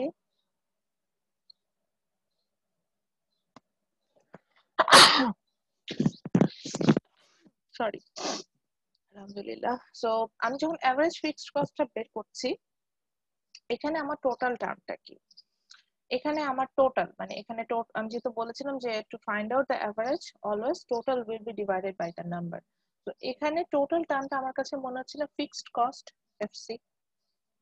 সো এফসি ডিভাইডেড বাই, এখন এখানে আসে নাম্বার। এখানে কি আমরা যখন প্রোডাকশনে ক্যালকুলেশন যখন কি সংখ্যা হিসেব করি, অবশ্যই করি, কিন্তু সংখ্যাটা হয় হচ্ছে কোয়ান্টিটি, মানে প্রোডাক্ট কতটুকু তৈরি করলাম সেটাই। তো এখানে কোয়ান্টিটিটাকে আমরা ডিনোট করি হচ্ছে ক্যাপিটাল কিউ দিয়ে। So when we calculate the average fixed cost, which is AFC, the fixed cost will be divided by the overall quantity Q. So এইভাবে আমরা ফাইন্ড আউট করব। আপনি বললেন যে ম্যাডাম আমি এটাই কি ডেফিনেশন আকারে লিখতে পারি কিনা, যে আপনি যদি, আমি কিন্তু আস্ক করবো যে what is average fixed cost. So আপনি জাস্ট যদি বলেন yes, average fixed cost is fixed cost divided by quantity, সেটা বলতে পারলেও কিন্তু হবে। সো একইভাবে আমরা এভারেজ ফিক্সড কস্টের যদি গ্রাফটা দেখি, এটা হচ্ছে কি এরকম একটা ডাউনওয়ার্ড স্লোপিং কার্ভ। এই যে এইটাকে বলে ডাউনওয়ার্ড স্লোপিং, মানে দেখেন নিচের দিকে নেমে যাচ্ছে, তাই না? এরকম লাগছে না? এটার কারণটা হচ্ছে এটা ঋণাত্মক সম্পর্ক আছে। এই যে ওয়াই এক্সিসে যে ভেরিয়েবলটা থাকবে বা এক্স এক্সিসে যে ভেরিয়েবলটা থাকবে, এদের সাথে ঋণাত্মক সম্পর্ক। মানে সম্পর্কটা হচ্ছে তুমি বাড়লে আমি কমবো, আমি বাড়লে তুমি কমবা, এরকম টাইপের। মানে আমরা একই দিকে কখনো যাবো না, তুমি ডানে গেলে আমি বামে যাবো, এরকম। সো বেসিক্যালি যেটা হয়, আউটপুট বাড়ার সাথে সাথে হচ্ছে এভারেজ ফিক্সড কস্টের ভ্যালু কমতে থাকে। এই কারণে এটার রিলেশনশিপটা নেগেটিভ। এই যে এটা কার্ভটা মানে এরকম ডাউনওয়ার্ড স্লোপিং হয়। আপনাকে যদি জিজ্ঞাসা করে কেন, এটা আমি হিসাব দিচ্ছি। ওই যে আবিদের কথায় আসি, আবিদের বলেছিলাম যে ফিক্সড কস্ট হচ্ছে 5000 টাকা ফর হাউস রেন্ট পারপাসেস। তো আবিদের ফিক্সড কস্ট আমি কিভাবে বের করবো? ওই 5000 কে কোয়ান্টিটিতে ভাগ করবো, এবারেই তো এভারেজ ফিক্সড কস্ট আসবে। সো আবির যদি 100টা প্রোডাক্ট তৈরি করে, তাহলে 5000 ডিভাইডেড বাই 100 কত হয়? 5000 ডিভাইডেড বাই 100 50। সো 50 হবে তার এভারেজ ফিক্সড কস্ট। এখন যদি আবির 200টা প্রোডাক্ট তৈরি করে, তখন কিন্তু এটার ভ্যালু চলে আসে 5000 ডিভাইডেড বাই 200, দ্যাট মিন্স 25। এবার যদি আবির 1000 প্রোডাক্ট তৈরি করে, তাহলে 5000 ডিভাইডেড বাই 1000 আরো কমে আসলো 5। এইভাবে দেখেন ওনার যত বেশি কোয়ান্টিটি বাড়ছে, তার সাথে সাথে কিন্তু পার ইউনিট এভারেজ কস্টিং, মানে per unit costing fixed cost যেটা মানে এএফসি, সেটা কমে আসছে। আরো মোর স্পেসিফিকলি যদি চিন্তা করেন, আপনাদের ক্লাসরুম সাইজটা চিন্তা করেন, ওটা হচ্ছে গিয়ে একটা ফিক্সড কস্টের মতো। ক্লাসরুম সাইজটাকে কখনোই বাড়ানো সম্ভব না। তো যদি আমার ক্লাসে 10 জন স্টুডেন্ট থাকে, তাহলে ওই ক্লাসটার ভিতরে 10 জন স্টুডেন্ট ক্লাসরুমটা শেয়ার করবে। সো পার স্টুডেন্টের জন্য যে স্পেস থাকবে, এখন যদি ওই ক্লাসে আমি 30 স্টুডেন্ট এনরোল করে দিই, তাহলে কি স্পেসটা সেম থাকে? থাকে না, কিন্তু স্পেস কমে আসতে থাকে।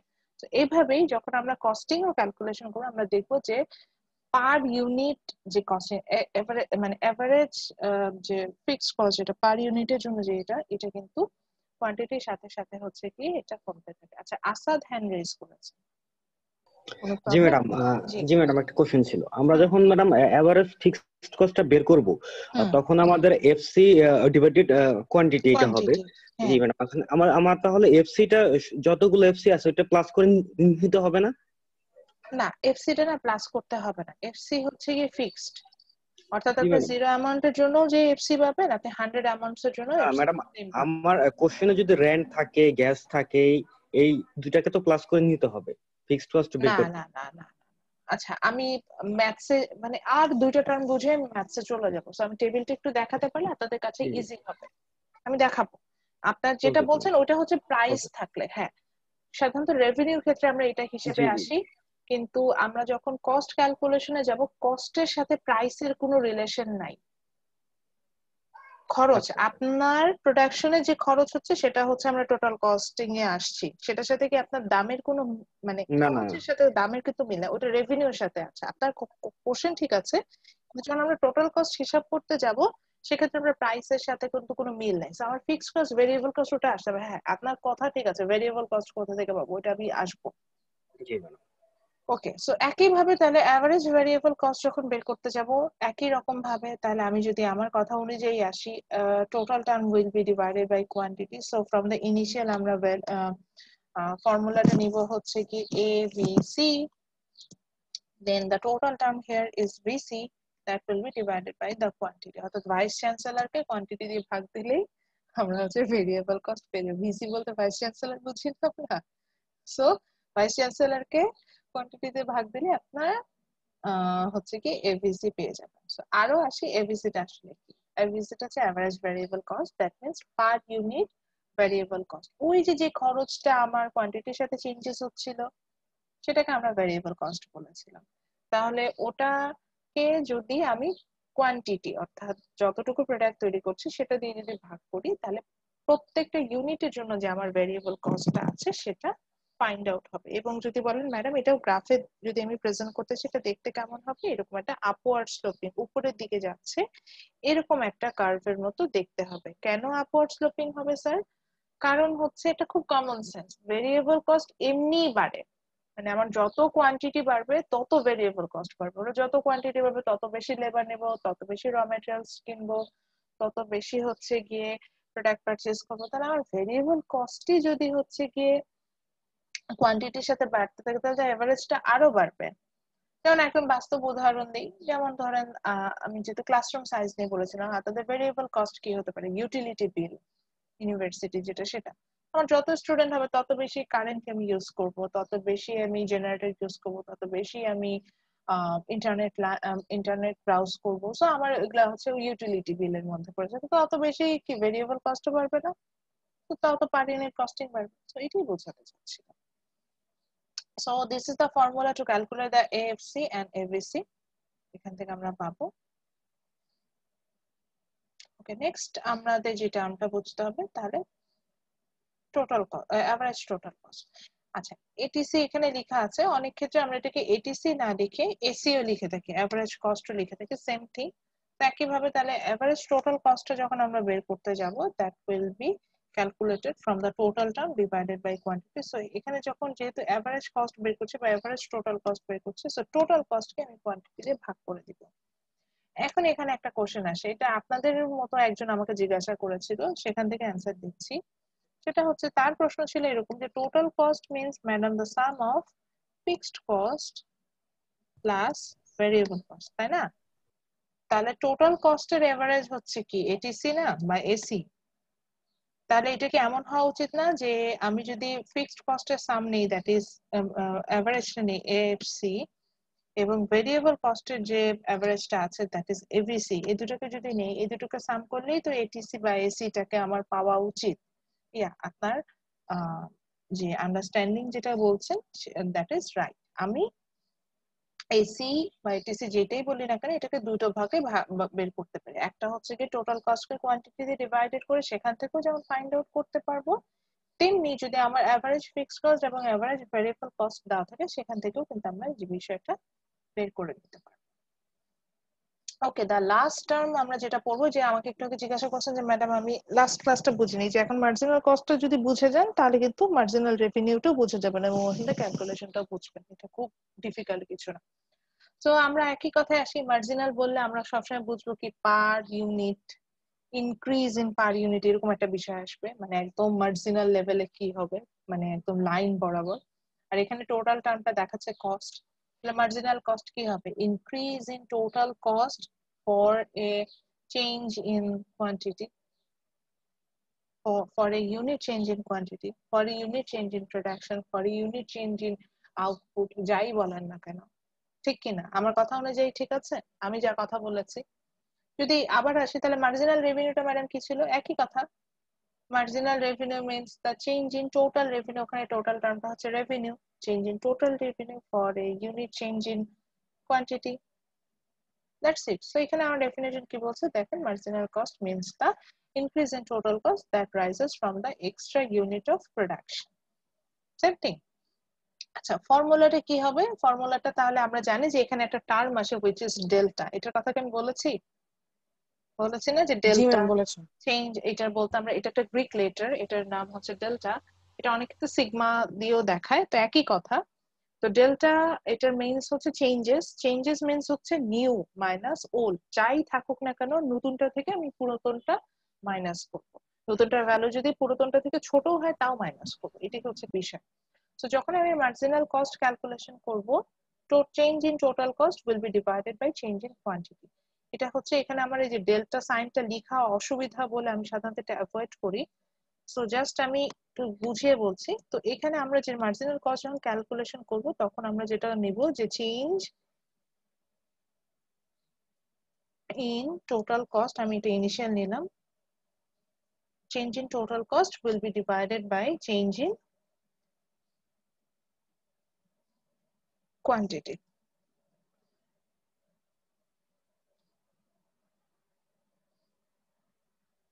Change in total cost will be divided by change in quantity. এখন প্রশ্ন হচ্ছে ম্যাডাম চেঞ্জটা কি বলতে বোঝাচ্ছে? চেঞ্জটা বলতে আমরা বুঝি হচ্ছে গিয়ে নতুন কোয়ান্টিটি থেকে, নতুন টোটাল কস্ট থেকে পুরাতন টোটাল কস্টটাকে মাইনাস করলে delta TC change in total cost বের হবে।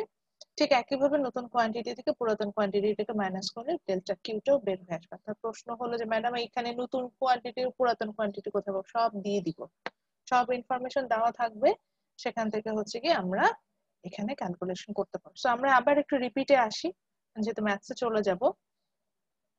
সো আমরা কি কি শিখলাম আজকে? আমরা প্রথমে আজকে কস্টিং ক্যালকুলেশন করা শিখছিলাম। সো সেখানে আমরা দেখতে পেলাম হচ্ছে গিয়ে the overall costing behind a production process or the sum of total cost and fixed cost is called variable cost and fixed cost is called total cost, অর্থাৎ পুরো খরচ একটা প্রোডাকশনে যেটা হয় সেটা।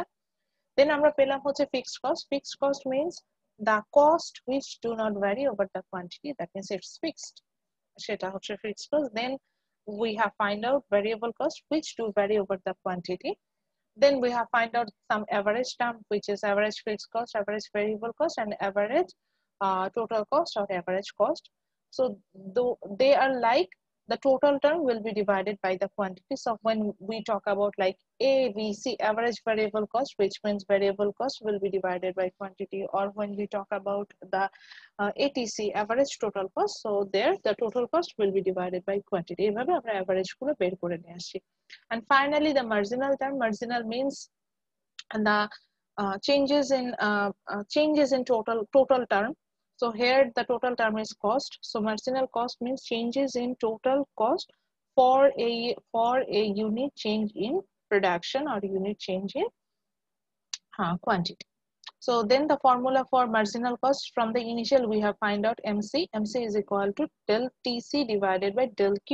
So here del TC means change in total cost and del Q means change in total quantity. So finally আমরা এরকম একটা টেবিল দেখবো, এখানে একটা ঘিজিবিজি টেবিল দেখতে পাচ্ছি, বিশাল টেবিল, একটু দেখে ভয় লাগতে পারে। আমি জাস্ট একটা এক্সাম্পল দেওয়ার জন্য এখানে একটা টেবিল রেখেছি। এরকম একটা টেবিল থাকবে, যে দেখেন ওই যে আমরা কিন্তু আবিদের বেকারি থেকেই আসছি। সো এখানে বেকার মানে লেবার বুঝিয়েছে।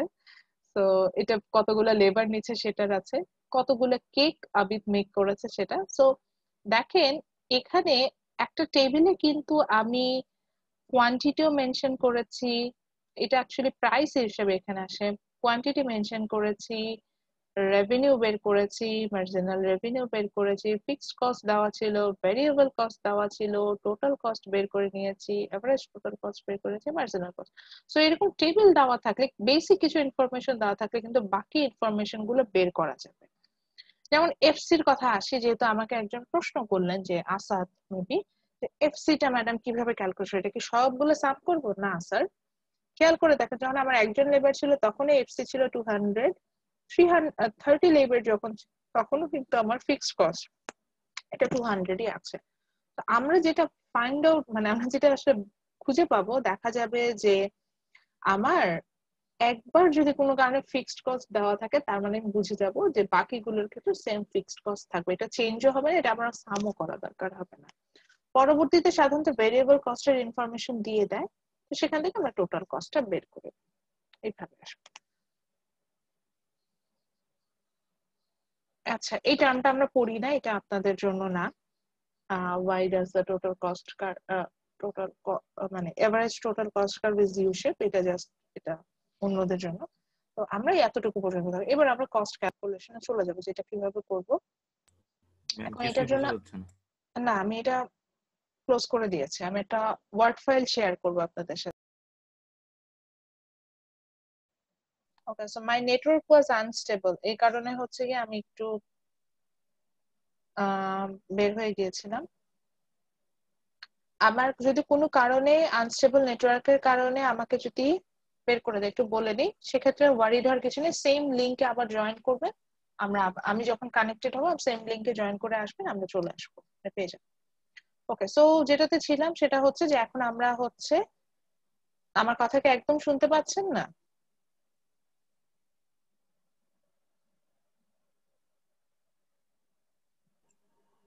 ম্যাম আপনার কথা কিছুই বুঝতে পারছি না। মানে কোনো কথাই শোনা যাচ্ছে না? ম্যাম লাস্টের 2 মিনিট আমরা অনেকেই কিছু শুনতে পারি নাই। হ্যাঁ, সেটা বুঝতে পেরেছি। এখন শুনতে পাচ্ছেন? ম্যাডাম ভেঙে আসতেছে ম্যাডাম, মানে ভেঙে ভেঙে আসছে কথাগুলো এরকম? এখনো ম্যাম একটু ভেঙে ভেঙে এখনো আসছে। ক্লিয়ার না ম্যাম। আচ্ছা আচ্ছা, আমি একটু মোবাইল ডেটা অন করে তাহলে হটস্পট অন করে দিই, যেহেতু ইন্টারনেট লাইনে প্রবলেম করছে এখানে, তার আমি কিছু করতে পারবো না, আমি তো মোবাইল ডেটাটা ইউজ করতে পারি।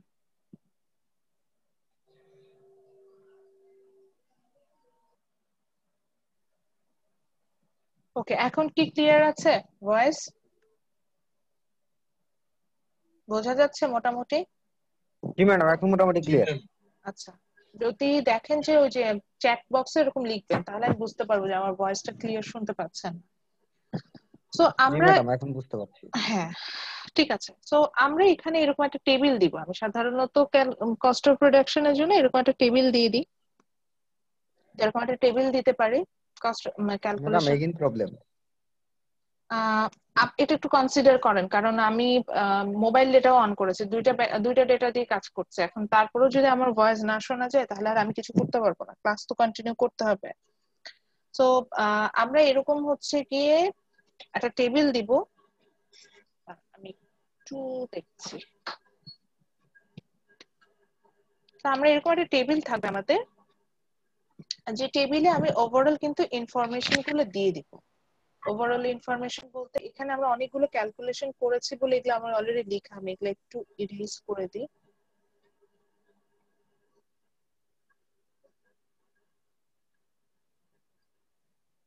পরবর্তীতে আমি আপনাদের দেখাবো। তো মেইনলি টেবিলটা দেখতে কেমন হবে সেটা আগে যাই। তো টেবিলটা দেখতে আমরা এখানে যদিও টোটাল কস্ট ম্যাক্সিমাম কেসে বের করে নিয়েছি, আমরা এগুলা কোনোটাই দেখা যাবে কি দেওয়া থাকে না, আমি এগুলা কোনোটাই দেই না, একটু মুছে দিই। হ্যাঁ, এটা জাস্ট প্র্যাকটিসের জন্য আমরা করেছিলাম, ওটা ওইরকমই আছে। তো এরকম অনেক কিছু দেখবেন যে আমরা হচ্ছে গিয়ে টোটাল কস্ট দিয়ে দিব না, বা এগুলার ইনফরমেশন কিছুই থাকবে না।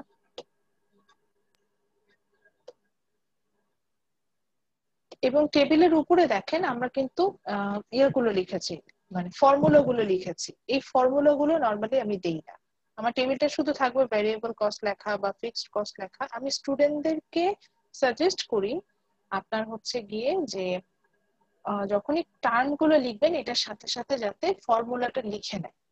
ফাইনালে যখন ম্যাথস করবেন আপনারা বাসায় করেন, আর যদি ফেস টু ফেস এক্সাম হতো, আমি সবসময় সাজেস্ট করি যে এই টেবিলটাই ড্র করবেন, এবং টেবিলের এই যে খুব মানে যে বক্স গুলো আছে। আচ্ছা, এগেন আমার নেটওয়ার্ক চলে গিয়েছিল।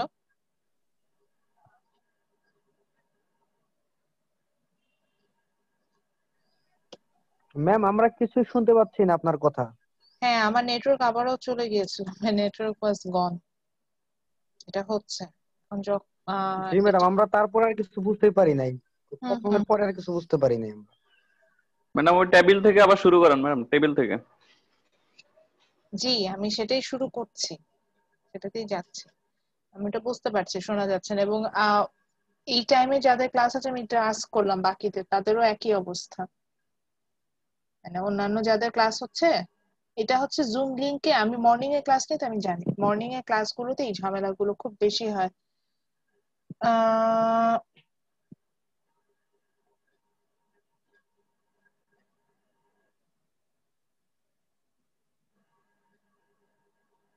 আচ্ছা, এখন মনে হয় আমার নেটওয়ার্ক মোটামুটি ঠিক আছে।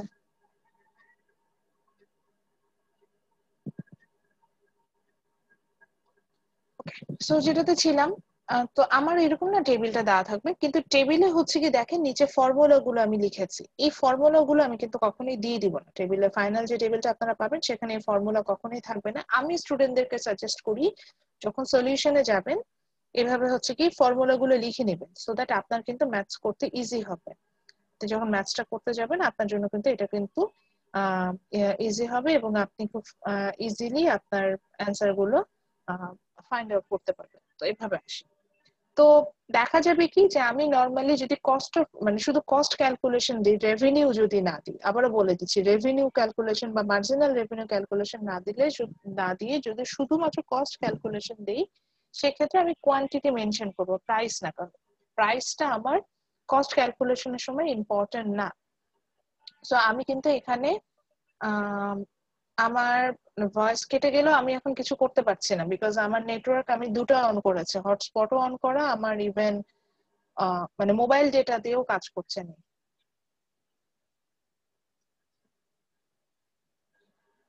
আমি আর একবার একটু ডিসকানেক্টেড করে সেখানে দেখি।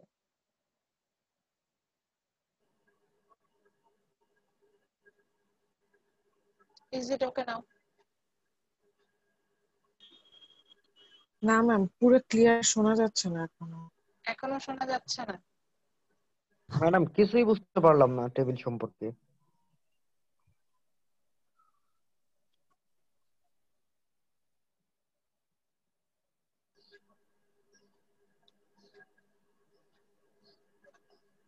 ওকে, সো যেটা ছিলাম সেটা হচ্ছে কি যে আমার যে মানে আমি এখানে ফর্মুলা গুলো লিখে নিব, ফর্মুলা গুলো লিখে নিলে যেটা সুবিধা হবে সেটা হচ্ছে আমার ক্যালকুলেশন করতে ইজি হবে। এবার আসি, যদি টেবিলটা নোটিস করে থাকেন তাহলে দেখবেন যে আমি শুধুমাত্র একটা জায়গায় ফিক্সড কস্টটা মেনশন করেছি। সবাইকে রিকোয়েস্ট করবো এটা একটা স্ক্রিনশট নিয়ে নিতে, কারণ আমি যখন ব্রেকআউট রুমে যাব তখন এই টেবিলটাই কাজে লাগবে, এই টেবিলটাই সলভ করতে দিব আপনাদেরকে। সো এটার স্ক্রিনশটটা নিয়ে রাখেন। তো আমরা এখানে দেখতে পাবো হচ্ছে গিয়ে যে আমার এখানে ফিক্সড কস্টটা দেওয়া থাকবে, আর অন্য কোনো জায়গায় ফিক্সড কস্ট দেওয়া নেই। আগে ফিক্সড কস্টের সলিউশনে আসি। তো আমরা দেখতেই পাচ্ছি যে 0 ইউনিটের জন্য আমার ফিক্সড কস্ট হচ্ছে এখানে 2400 টাকা। সো হুইচ মিনস আমার যদি 700 ইউনিটও হয়, 800 যেখানে এখানে সবচেয়ে হাইয়েস্ট অ্যামাউন্ট, সেটার জন্য কিন্তু আমার ফিক্সড কস্ট সেম থাকবে, অর্থাৎ 2400ই থাকবে। যেমন ধরি আমি 400 ইউনিটের জন্য যাই, সেটার জন্য কিন্তু সেম 2400 টাকাই থাকবে। এটার কোনো চেঞ্জেস আসবে না, এটার কোনো পরিবর্তন হবে না, সেম থাকবে। এরপরে আসি টোটাল কস্ট কিভাবে আমরা ক্যালকুলেশন করব। এখানে ম্যাক্সিমাম কেসে টোটাল কস্টটা দিয়ে দিয়েছে। আমরা অনেক ক্ষেত্রে টোটাল কস্ট নাও দিতে পারি, যেমন এখানে দেখেন, এখানে কিন্তু আমার যতদূর মনে পড়ে এখানে টোটাল কস্টটা দেওয়া ছিল না, এরকম ছিল, এখানে শুধু ভেরিয়েবল কস্টটা দেওয়া ছিল। তো দেখেন শুধু যদি ভেরিয়েবল কস্টও দেওয়া থাকে তাও কিন্তু আমি এখানে টোটাল কস্ট বের করে নিতে পারতাম, কারণ আমি জানি যে for 100 units what ever happens the fixed cost will B 2400 unit. So 2400 unit এটার সাথে 1200 ইউনিট দুটাকে সাম করলাম, তাহলে কিন্তু আমি পেয়ে গেলাম যে আমার এখানে টোটাল কস্টটা হচ্ছে 3600 টাকা। এভাবে কিন্তু আমি পাচ্ছি। অর্থাৎ আমার যদি একবার মাত্র ভেরিয়েবল ফিক্সড কস্ট দেওয়া থাকে তাহলে আমরা ইজিলি, আবারও বলছি, আমার যদি একবার ভেরিয়েবল কস্ট দেওয়া ফিক্সড কস্ট দেওয়া থাকে তাহলে আমরা এটার জন্য ওই রোটাতে সবগুলোতে ফিক্সড কস্টটা সেম হবে। আর ভেরিয়েবল কস্ট কিভাবে বের করব, যদি টোটাল কস্ট দেওয়া থাকে তাহলে সেখান থেকে ফিক্সড কস্টটা মাইনাস করলে ভেরিয়েবল কস্ট আমরা বের করে নিতে পারবো। যদি টোটাল কস্ট না দেওয়া থাকে তাহলে ফিক্সড কস্ট এবং ভেরিয়েবল কস্টকে সাম করে আমরা টোটাল কস্টটা বের করে নেব, যেমন এটা আমরা 100 ইউনিটস এর জন্য করেছিলাম।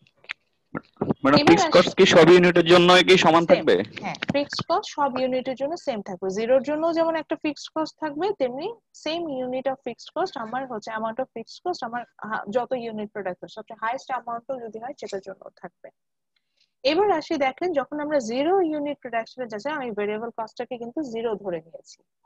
0 ধরেছি কারণটাকে এটাও প্রি অ্যাজিউম আমরা জানি যে যখন আমার কোয়ান্টিটি 0 হয় তখন ভেরিয়েবল কস্টও কিন্তু 0ই থাকবে। অ্যাভারেজ ফিক্সড কস্টটা এখানে এটা একটু মাথায় রাখবেন, এটাও 0 হবে না, কজ এখানে আমরা বের করি কিভাবে যে আমরা ফিক্সড কস্টকে কোয়ান্টিটি দিয়ে ভাগ করি। এখানে কোয়ান্টিটি হচ্ছে 0, কোনো অ্যামাউন্টকে যদি 0 দিয়ে ডিভাইডেড করে এটার অ্যান্সার কিন্তু 0 আসে, এটার অ্যান্সার আসে ইনফাইনাইট, এরকম একটা বিষয় আসে। সো এখানে কিন্তু ইনফাইনাইট অ্যান্সারটা, মানে এটা 0 না। এখানে আসলে এটা আমরা ফাইন্ড আউট করতে পারি না। তো এই কারণে কখনোই কস্ট ক্যালকুলেশনে যখন এই যে 0 অ্যামাউন্ট অফ প্রোডাকশনের জন্য আমরা যখন মার্জিনাল কস্ট বা এভারেজ কস্ট বা এভারেজ ভেরিয়েবল কস্ট এগুলো ক্যালকুলেশন করব,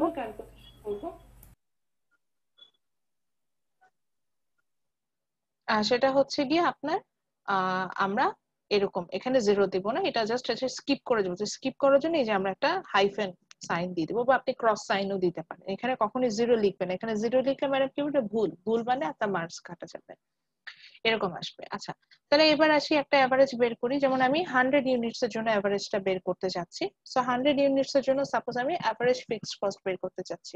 তাহলে এখানে ফিক্সড কস্ট কি আমরা দেখতে পাচ্ছি 2400 ইউনিট। সো আমি এটাকে লিখলাম 2400 ইউনিট ডিভাইডেড বাই, এখানে আমার কোয়ান্টিটি হচ্ছে গিয়ে 100। সো আমি বসালাম এবং আমি পেলাম হচ্ছে 24। ঠিক একইভাবে এটার এভারেজ ভ্যারিয়েবল কস্ট বের করতে যাচ্ছি। তাহলে এখানে বারবার আনমিউট হয়ে যাচ্ছেন কয়েকজন, which creates problem. আচ্ছা, so then হচ্ছে variable cost যখন বের করছি তখন variable cost will be divided by quantity. So here the variable cost is 1200 divided by 100 is equal to 12. তাহলে total variable cost, total average total cost বা average cost এটা বের করার জন্য দুইটা ফর্মুলা ছিল। তো একটা ফর্মুলা ছিল যেটা হচ্ছে টোটাল কস্টকে কোয়ান্টিটি দিয়ে ভাগ করলে পেয়ে যাবো। সো এখানে টোটাল কস্ট ছিল 3600 ডিভাইডেড বাই 100, সেখান থেকে চলে আসার কথা ইকুয়াল টু 36, এখান থেকে পাওয়ার কথা। অথবা আমরা যেটা করতে পারি সেটা হচ্ছে কি মার্জিনাল আমি এই এভারেজ কস্ট আর এভারেজ ভ্যারিয়েবল কস্ট এই দুটোকে সাম করলেও কিন্তু পাওয়ার কথা। সো দেখেন 24 আর 12 কে সাম করলেও কিন্তু 36 এ আসে। সো আমরা কিন্তু দেখলাম কোনোভাবে যেভাবেই করি না কেন অ্যান্সার কিন্তু ভুল আসবে। আমার ফাইনাল যে টার্ম হুইচ ইজ ইম্পর্টেন্ট, যেটা আমরা একটু ভুল করি, তো এখানে যদিও আমি এটা ভেঙে লিখেছি, তারপরে এটা আমি একটু রাফ করছি, পাশে লিখছি। মার্জিনাল কস্ট যখন আমি ক্যালকুলেশন করছিলাম, মার্জিনাল কস্টের জন্য ফর্মুলা ছিল হচ্ছে change in total cost divided by change in quantity. So এখানে আমরা 100 ইউনিটস এর জন্য প্রথমে মার্জিনাল কস্টটা বের করতে যাচ্ছিলাম। সো এমসি এর ফর্মুলাটা যেটা ছিল যে এমসি, এটা তো লিখলে হবে না যেহেতু আমার টেবিল, আমি এটা ওয়ার্ড ফাইলেই লিখছি। তো এখানে আমার এটা একটু মুছে দিই। তাহলে আমি যখন এই 100 ইউনিটস এর জন্য মার্জিনাল কস্ট বের করতে যাব, প্রথমে আমার বের করতে হবে হচ্ছে কি change in total cost divided by change in quantity. তো চেঞ্জ ইন টোটাল কস্ট মানে হচ্ছে new minus old. So new কস্টটা কোথায় পাবো? যেই কোয়ান্টিটিটা নিব সেই কোয়ান্টিটির যে টোটাল কস্ট আসবে সেটাই হবে হচ্ছে কি আমার ওইটা নিউ টোটাল কস্ট। আর এটার এক্স্যাক্টলি প্রিভিয়াস যে কোয়ান্টিটিটা থাকবে সেটার জন্য যে আমরা যে টোটাল কস্টটা পাবো সেটা হবে হচ্ছে কি ওল্ড কোয়ান্টিটি। সো তাহলে মার্জিনাল কস্ট ফর 100 ইউনিটস যখন আমরা বের করতে যাচ্ছি, এটার জন্য নিউ টোটাল কস্ট মানে চেঞ্জ ইন টোটাল কস্ট বের করার জন্য তো আমার নিউ টোটাল কস্ট লাগছে। তাহলে new total cost is which means the total cost for 100 units which is 3600 টাকা। তো সেটাকে মাইনাস করলাম, সেখান থেকে মাইনাস করবো যে তার প্রিভিয়াস ওয়ান কি ছিল, জিরো কোয়ান্টিটির প্রোডাক্ট, সেটা টোটাল কস্ট কি ছিল 2400 টাকা, সেটা মাইনাস করলাম 2400। তো এটাকে কি দিয়ে ডিভাইডেড করব? দেখেন একইভাবে এই যে 3600 টাকা মানে আমি কোন কোয়ান্টিটির জন্য নিচ্ছিলাম 100, তাহলে আমার এখানে নিউ কোয়ান্টিটি কি 100, এবং এটা থেকে আমার ওল্ড কোয়ান্টিটি আমরা কি পাচ্ছি, এটার প্রিভিয়াস কোয়ান্টিটি 0, তো সেটা দিলাম। এই দুটাকে যদি ডিভাইডেড করি, এখানে দুটোকে মাইনাস করলে আসে হচ্ছে গিয়ে 1200 ডিভাইডেড বাই, সো এখানে মার্জিনাল কস্ট আসে 12। আচ্ছা আবারও বলি, মার্জিনাল কস্ট ক্যালকুলেশনের ফর্মুলা আছে change in total cost divided by change in quantity. So আমরা কিন্তু সেখানে যেটা করি যে টোটাল মানে total cost change in total কস্টটা বের করি, এটার জন্য হচ্ছে গিয়ে এই যে কোয়ান্টিটিটা নেব সেটা যে টোটাল কস্ট আসবে সেটা হবে নিউ টোটাল কস্ট, সেটা থেকে এক্স্যাক্টলি প্রিভিয়াস যে টোটাল কস্ট আসবে সেটা মাইনাস করে আমরা চেঞ্জ ইন টোটাল কস্ট পাবো। ঠিক একইভাবে কোয়ান্টিটির ক্ষেত্রেও যে কোয়ান্টিটিটা ইউজ করবো সেটা হবে নিউ কোয়ান্টিটি, তার এক্স্যাক্টলি প্রিভিয়াস ওয়ানটা হবে ওল্ড কোয়ান্টিটি, সেখান থেকে বের করে নিয়ে আসবো। কারণ আর একটা এক্সাম্পল, এখানে 400 ইউনিটের জন্য আমরা কাজ করেছি, তো এটা করাই আছে আর আমি এখানে গেলাম না। তো এখানে 400 ইউনিটের জন্য দা টোটাল কস্ট ওয়াজ 5600, সেটা থেকে হচ্ছে কি আমরা এক্স্যাক্টলি প্রিভিয়াস যে টোটাল কস্ট ছিল ফর 300 ইউনিট দ্যাট ওয়াজ 5100, সেটা মাইনাস করেছি divided by change in quantity find out করার জন্য 400 minus the previous quantity which is 300, সেটা কিন্তু করে নিয়েছি। এবং এখানে আমার ডিফারেন্স হচ্ছে 500 ডিভাইডেড বাই 100, সো এখানে কিন্তু মার্জিনাল কস্ট আসবে 5। এইভাবে প্রত্যেকটা বক্সের কিন্তু আপনি ইনফরমেশন, এই যে এখন যা ইনফরমেশন দেওয়া আছে প্রত্যেকটা বক্সের হচ্ছে কি আপনি ইনফরমেশন ফাইন্ড আউট করতে পারবেন। এখন বললেন যে ম্যাডাম আপনি ফাইনালি এরকম একটা বক্স দিবেন অ্যাসাইনমেন্টে? হ্যাঁ, এরকমই একটা বক্স দিব, সেটা হয়তো ডিফারেন্ট হতে পারে কিন্তু এরকম ইনফরমেশন দেওয়া থাকবে এবং সেখানে প্রত্যেকটা বক্সের অ্যান্সার বের করতে হবে। আমি কি বুঝাতে পারছি কিরকম কোশ্চেনটা হতে পারে যদি কস্ট অফ প্রোডাকশন থেকে আসি? এবং এখানে টেবিলটা, এবার আমি আসি আমার ক্রিয়েটিভিটি আমি কোথায় দেখাবো। আমি টেবিলটা এমনই একটা টেবিল দিব যেই কারণে যেটা হবে যে আমার ক্লাসে 33 স্টুডেন্ট আছে, 33 স্টুডেন্টের জন্য 33 ডিফারেন্ট কোনো একটা কিছু থাকবে, সেই কারণে সবার টেবিল ডিফারেন্ট হবে। বুঝতে পারছি। অন্য কারোরটা যে দেখে লিখবেন, ম্যাথ ক্যালকুলেশন আপনার নিজে করতে হবে, আইডিয়াসটা হচ্ছে নিজের থাকতে হবে। আচ্ছা এখন হচ্ছে কি আমরা আমাদের ব্রেকআউট রুমে চলে যাব। আজকে কোনো ব্রেক দিচ্ছি না, টানা যাচ্ছে, বিকজ আজকে যেহেতু লাস্ট ক্লাস মিড টার্মের আগে, এবং এটা না করলেই না করলে না এই কারণেই বলছি যে যদি না করেন সেই ক্ষেত্রে হচ্ছে গিয়ে পরবর্তীতে আপনার অসুবিধা হবে, মানে আপনি দেখা যাবে যে আন্ডারস্ট্যান্ডিং একটু প্রবলেম হবে। সো এখন আমি একটা ব্রেকআউট রুম ক্রিয়েট করব। ব্রেকআউট রুম মিন্স হচ্ছে আপনাদেরকে আমি ছোট ছোট কিছু গ্রুপে ভাগ করে দিব। আমি এখানে 5 জন স্টুডেন্টকে নিয়ে একটা গ্রুপ করব। সো সেই গ্রুপে আপনাদের হচ্ছে আমি কিছু কাজ দিব। কাজটা কি, এই যে এখন যে টেবিলটা দেখতে পাচ্ছি এই টেবিলটাই আপনাদের সাথে আমি শেয়ার করব। আপনারা 10 মিনিট সময় পাবেন। আমি আপনাদের গুগল ক্লাসরুমে হচ্ছে গিয়ে কস্ট অফ প্রোডাকশন নামে একটা ব্রেকআউট রুম মানে এটার জন্য একটা ফাইল আপলোড করব, কারণ এই ব্রেকআউট রুম থেকে আপনারা যেটা শিখে আসবেন সেটা আবার হচ্ছে গিয়ে আমার সাথে শেয়ার করতে হবে। মানে আমার সাথে হচ্ছে গিয়ে আপনারা এটার অ্যাক্টিভিটিসটা, অর্থাৎ ব্রেকআউট রুম থেকে যেটা এখন এটা আপনারা কিন্তু সলভ করবেন এবং এই সলভটা আমি দেখবো। এটাই আপনারা গুগল ক্লাসরুমে জাস্ট খাতায় করেন বা একটা ওয়ার্ড ফাইলে করেন, যেখানেই করেন না কেন এটা আমার ওই খাতায় করলে তো 10 মিনিটে করতে পারবো না ম্যামেদের। হ্যাঁ আমি আসছিলাম জি স্যার, আমি জানি আপনি যে 10 মিনিটে করতে পারবেন না সেটাও আমি জানি। এই কারণে যেটা হবে যে এটার নো ডিউ টাইম, এটার জন্য আজকে আপনি সারাদিন সময় পাবেন, আজকে ক্লাস যখন শেষ হয়ে যাবে তারপরও সময় পাবেন, কিন্তু এটা আপনাকে আজকের মধ্যে সাবমিট করতে হবে। এটার ডিউ টাইমটা দিব হচ্ছে কি আজকে রাত 12টা পর্যন্ত, কিন্তু এর মধ্যে এটা সাবমিট করতে হবে। এটা থেকে হচ্ছে গিয়ে আপনাকে আমি মার্কিং করব। বুঝতে পারছি? আজকে আমাদের 2টা ক্লাস টেস্ট আছে, 2টা সাবজেক্ট। আমি এখন দিতে বলছি না, এটা তো এখনই সলভ করব। জি ম্যাম। ম্যাম সমস্যা না, এটা করতে পারবো এরকম একটা তো। মানে আপনারা এটা এখনই সলভ করবেন? আচ্ছা এখনই সলভ করে সাজ্জাদ আপনি বারবার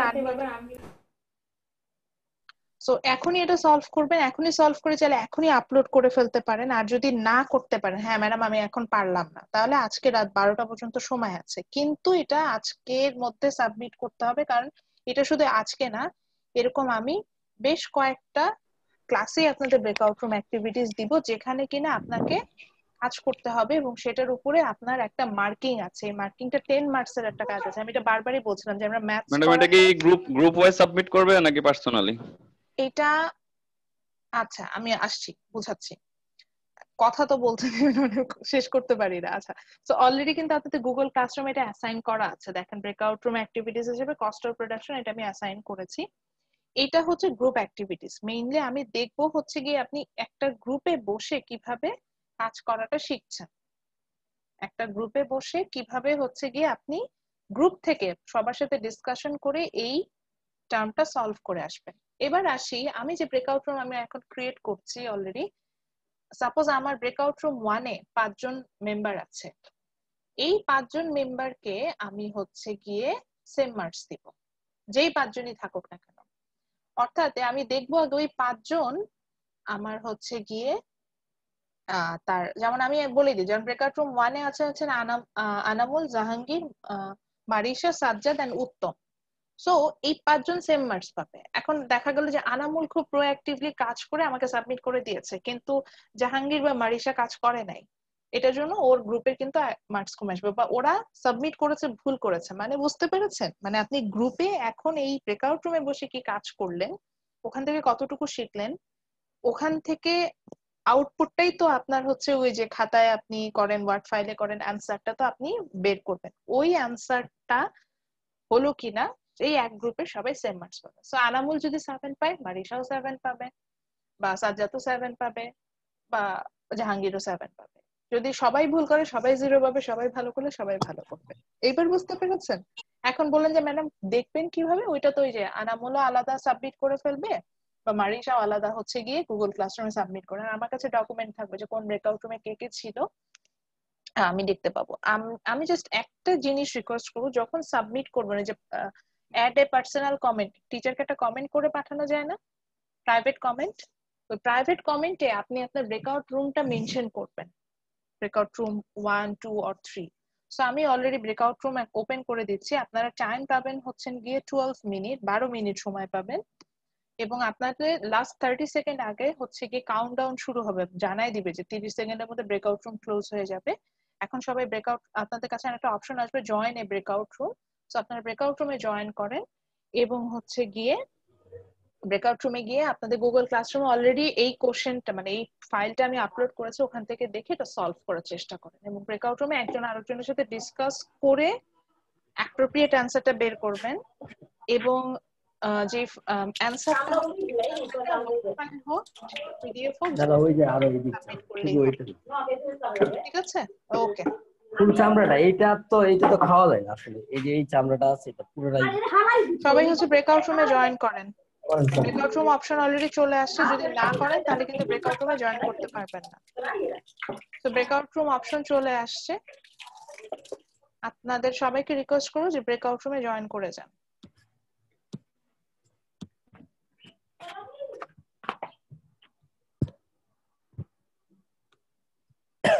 খাদেমুল, আপনি এখনো ব্রেকআউট রুমে জয়েন করেন নাই।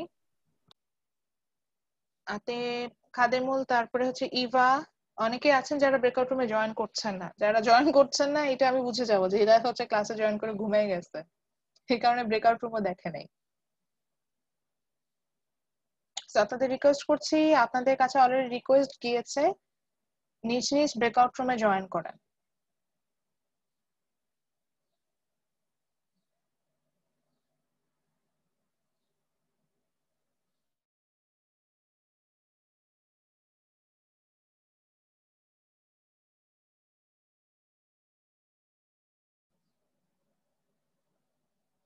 বা আপনি হচ্ছেন গিয়ে আস্ক ফর হেল্প বাটনটা প্রেস করেছেন, বলেন। ম্যাম এখানে গ্রুপ নাম্বারটা তো শো করছে না। আচ্ছা, আপনারা হচ্ছেন ব্রেকআউট রুম 5 দেখতে পাচ্ছেন না? ব্রেকআউট রুম সরি আমি একটু দেখি বলি, এটা কি ব্রেকআউট রুমস? এটা তো পার্টিসিপেন্ট ম্যাম। এটা ব্রেকআউট রুম 3, সরি। আচ্ছা ম্যাম, আমরা কি মানে 5 জন ইন্ডিভিজুয়ালি সাবমিট করব? আপনারা 5 জন ইন্ডিভিজুয়ালি সাবমিট করবেন, বাট আপনাদের যে কাজটা হবে সেটা হচ্ছে গিয়ে এখন এই আপনারা যে 4 জন আছেন, 4 জন সবার একজন আরেকজনের সাথে ডিসকাশন করে, যদি কোনো কোয়ারিজ থাকে যে ম্যাথসটা কিভাবে করেছে, কিভাবে সলভ করতে, এটা এখন ডিসকাস করে ফাইন্ড আউট করেন, করে এখনই সলভ করে ফেলেন, সলভ করে যাতে সাবমিট করে ফেলেন। ম্যাম এখন ম্যাম সলভ করে পরে ইন্ডিভিজুয়ালি সবাইকে সাবমিট করতে হবে, তাই তো ম্যাম? এই তো এখন সবার সাথে ডিসকাস করে, কারণ কোনো সমস্যা হতেই পারে আমি একটা বুঝিয়েছি এভারেজ কস্ট আপনি বুঝেন নাই, অন্যদের সাথে ডিসকাস করেন, করে সলভ করেন, করে হচ্ছে গিয়ে পরবর্তীতে আজকে রাত 12টার মধ্যে সাবমিট করে দিবেন আমাকে। কিন্তু এই গ্রুপে যারা আছেন এই চারজনের মার্ক সেম আসবে, এটাই হচ্ছে। এবার বুঝাতে পেরেছি? আলোচনাটা হলো মেইন ম্যাম, সবাই মিলে আলোচনা করা আর কি। হ্যাঁ, এখন হচ্ছে টাইম যে মানে একটা গ্রুপ করে দেয় না ক্লাসে, যেমন গ্রুপ ওয়াইজ টাস্ক দেয়, এটা হচ্ছে সেটা। ওকে, টাইম শেষ হয়ে যাচ্ছে, আমরা আলোচনা করি শুনুন। হ্যাঁ হ্যাঁ হ্যাঁ সেটাই।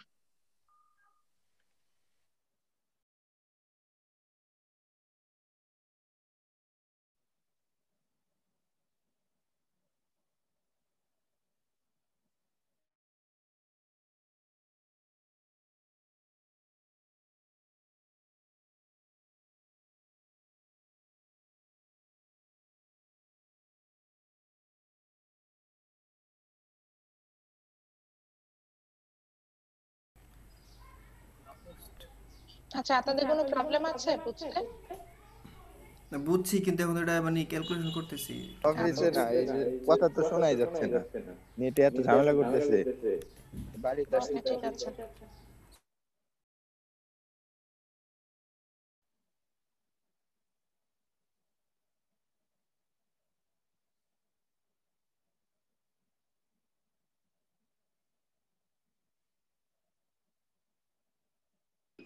ভাগ আবার কোয়ান্টিটি থেকে কোয়ান্টিটি বাদ যাবে না, নিউ মাইনাস ওর। ওকে, ব্রেকআউট রুম 6 আপনাদের তো কোনো প্রবলেম নাই? ম্যাডাম আপাতত প্রবলেম নাই। হ্যাঁ জি ম্যাডাম। আচ্ছা ঠিক আছে, আপনারা কাজ করেন, কাজ করতে থাকেন, আমি জাস্ট ব্রেকআউট রুম গুলো ভিজিট করে দেখছি। জি ম্যাডাম, থ্যাংক ইউ ম্যাম। কাছে ইউ নাই কোনো। আচ্ছা, মানে 700 ডিভাইডেড বাই হচ্ছে 100, তার মানে তো হ্যাঁ 100 ডিভাইড, তার মানে 7। Okay, breakout room 4 any problem? জি ma'am, no ma'am, no problem ma'am. আচ্ছা ঠিক আছে। তারপরেরটাতে হচ্ছে এখানে দেওয়া আছে যে 3200 কিন্তু দিয়ে দিস ওই যে ভেরিয়েবল। হ্যাঁ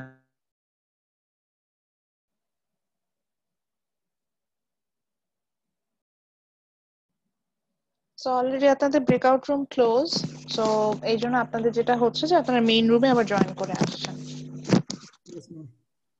আচ্ছা, যারা যারা ব্রেকআউট রুমে গিয়েছিলেন কেমন লাগলো ব্রেকআউট রুম?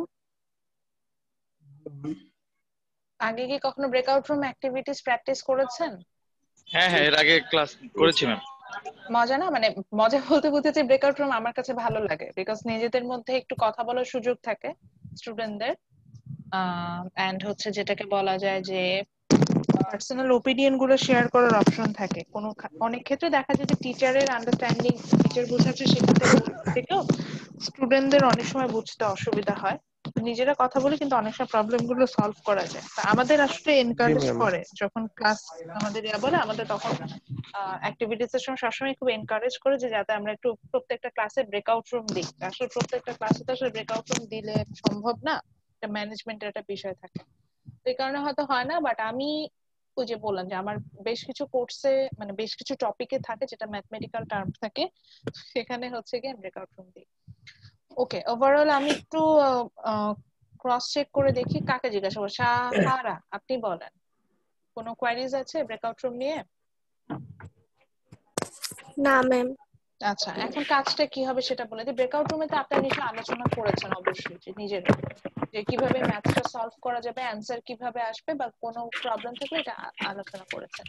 এখন সেই আলোচনার ভিত্তিতে নিজেরা হচ্ছে গিয়ে এটা সলিউশনটা ক্রিয়েট করবেন, সলভ, এবং এটা দেন আমাকে সাবমিট করবেন আপনাদের ওই যে গুগল ক্লাসরুমে যে আমি একটা অ্যাসাইন করে দিয়েছি ব্রেকআউট রুম অ্যাক্টিভিটিস ওখানে। এবং সেই ক্ষেত্রে মার্কিংটা যেটা হবে আপনার গ্রুপ অ্যাক্টিভিটিস এর মার্কটা সেম হবে, আপনার গ্রুপে আপনি যেভাবে কাজ করেছেন সবার ওভারঅল সবাই যে মার্কস বিষয়টা এরকম আসবে। সো এই কারণে যেটা হবে যে আপনি যদি হচ্ছেন গিয়ে আপনার সাপোজ যে বলছিলাম একটা গ্রুপ ধরে বলেছিলাম এক্সাম্পল দিচ্ছে, ওই গ্রুপের সাপোজ যদি জাহাঙ্গীর 10 পায় আপনার সাজ্জাদও 10 পাবে এরকম, বা আনামুলও 10 পাবে। এবং এই মার্কিংটা আমি অলরেডি ব্রেকআউট রুম অ্যাক্টিভিটিস আলাদা আলাদা ভাবে রেকর্ডেড হয়, যখন আমি আপনাদের ব্রেকআউট রুমে অ্যাসাইন করি এটা কিন্তু আলাদা আলাদা ভাবে রেকর্ডেড হয়। সো ওখান থেকে তো এমনি আমি দেখতে পাবো। এছাড়া হচ্ছে গিয়ে আমি যেটা করব সেটা হচ্ছে যে আপনার ওই যে আপনি যে অ্যাসাইন করবেন সেটার উপর বেসিসে আমি আপনাকে মার্কস দিব। সো আচ্ছা, আরেকটা কোয়ারিজ আমি এটা অ্যান্সারও দিদি একজন প্রশ্ন করেছেন যে সবগুলো মানে কয়েকটা রেফারেন্স কেন ফলো করছে। আমি কিন্তু এটা আমার ফার্স্ট ক্লাসে বলেছিলাম যে আমি কিছু চ্যাপ্টার বেশ কয়েকটা রেফারেন্সে ফলো করবো, কারণ আপনাদের একটা বইয়ে ওভারঅল বিষয়গুলো ভালোভাবে হচ্ছে কি দেওয়া নাই, সো সেক্ষেত্রে কিছু প্রবলেম ক্রিয়েট হয়। তো সেটা সলিউশনের জন্য আমরা হচ্ছে গিয়ে যেটা করি যে আমি যেটা করি সেটা হচ্ছে যে বেশ কিছু টপিকের জন্য আমি আরো একটা রেফারেন্স দেবো, মোট 3টা রেফারেন্স দিব, 3টা বই আমরা ফলো করবো। তো সেইটা থেকে ডিফারেন্ট ডিফারেন্ট চ্যাপ্টারের জন্য আসি, কারণ আপনাদের বইয়ে এই চ্যাপ্টারের এই কস্ট ক্যালকুলেশনের ম্যাথস যেভাবে দেওয়া আছে ওইভাবে যদি আমি আপনাদের শিখাতে যাই আপনাদের পক্ষে অ্যাবজর্ব করাটা ডিফিকাল্ট হয়ে যাবে। ওকে, তো এবার আসি আমাদের একদম লাস্ট টপিকে যাব, যদি এটা আমি আরো 10 মিনিটস আগে স্টার্ট করতে চেয়েছিলাম, সেটা হলো না। ম্যাম এটা কি অ্যাসাইনমেন্ট হিসেবে কাজ করবে, মানে অ্যাসাইনমেন্টের যে মার্কসটা এটা কি সেই মার্কস এটা থাকবে? আমি এখানে হচ্ছে হ্যাঁ, এখান থেকে আপনারা যে মার্কসটা পাবেন এটা আপনাদের গ্রুপ অ্যাসাইনমেন্ট যে বলে যে বিষয়টা আছে সেটার মার্কস আমি আপনাদেরকে দিয়ে দিব, আপনাদের গ্রুপ অ্যাসাইনমেন্ট দিব না। আচ্ছা, বুঝতে পারছি, আমি বলেছিলাম যে গ্রুপ অ্যাসাইন আর ইন্ডিভিজুয়াল প্রেজেন্টেশন মার্কস তো আপনারা ইন্ডিভিজুয়াল প্রেজেন্টেশন যেটা ওই যে আপনি বাসায় মেক করে নেবেন ভিডিও, ম্যাম সেখান এটা থেকে কি ইন্ডিভিজুয়াল সবাই আপলোড করবে? হ্যাঁ, এটা ইন্ডিভিজুয়ালি সবাই আপলোড করবে, করার পরে হচ্ছে গিয়ে আমি সেখান থেকে একটা এভারেজ মার্কিং সবার অ্যাক্টিভিটিজ এর উপর বেসিস করে যে রেজাল্ট তো ম্যাডাম সবারই একই হবে যেহেতু একটা গ্রুপে আমরা করেছি। ম্যাম এখানে মার্জিনাল কস্টটা একটু বুঝতে পারি না, এখানে যে ফর্মুলাটা দেয়া নাই তো একটু যদি বলতে। বুঝি ম্যাম যে মার্জিনাল কস্ট আছে না লাস্টে টেবিলের যেই ইয়েটা ওখানে ফর্মুলাটা আসলে দেয়া নাই। আপনার গ্রুপে গিয়েছিল তাদের কাছে জিজ্ঞাসা ওটা আমি সময় পাই নাই, আমি প্র্যাকটিস করছি সবগুলাই করছি কিন্তু লাস্টের ওটা একটু বুঝতে পারি। আচ্ছা, মার্জিনাল কস্ট ছিল হচ্ছে কি change in total cost divided by change in quantity. So এখানে যেটা হয় যে আপনার আমরা যেটা করি যে total cost change in total cost মানে টোটাল কস্ট আছে আমি টেবিল আমার তো লিখতে হবে, wait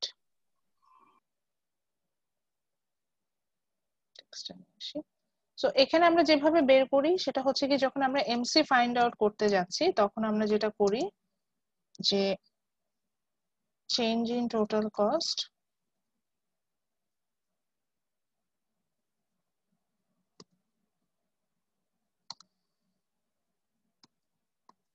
it's divided by change in quantity.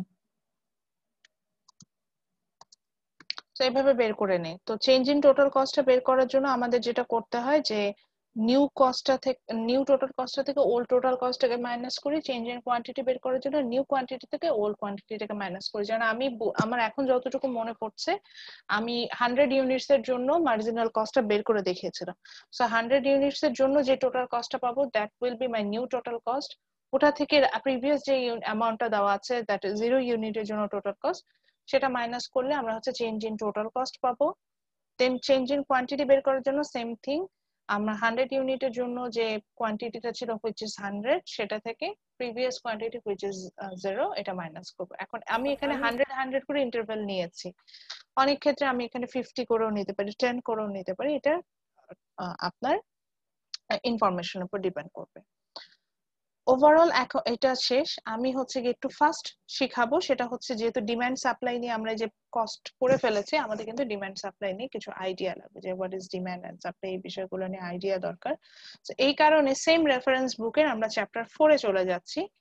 Chapter 4টা থেকে আমরা বেসিক আইডিয়া নিব যে what is demand supply in economics. যে বারবার বলছিলাম না যে কোয়ান্টিটি ডিপেন্ড করবে, যে মার্কেট ডিমান্ড বেড়ে গেলে সেটার উপরে এইভাবে বলছিলাম।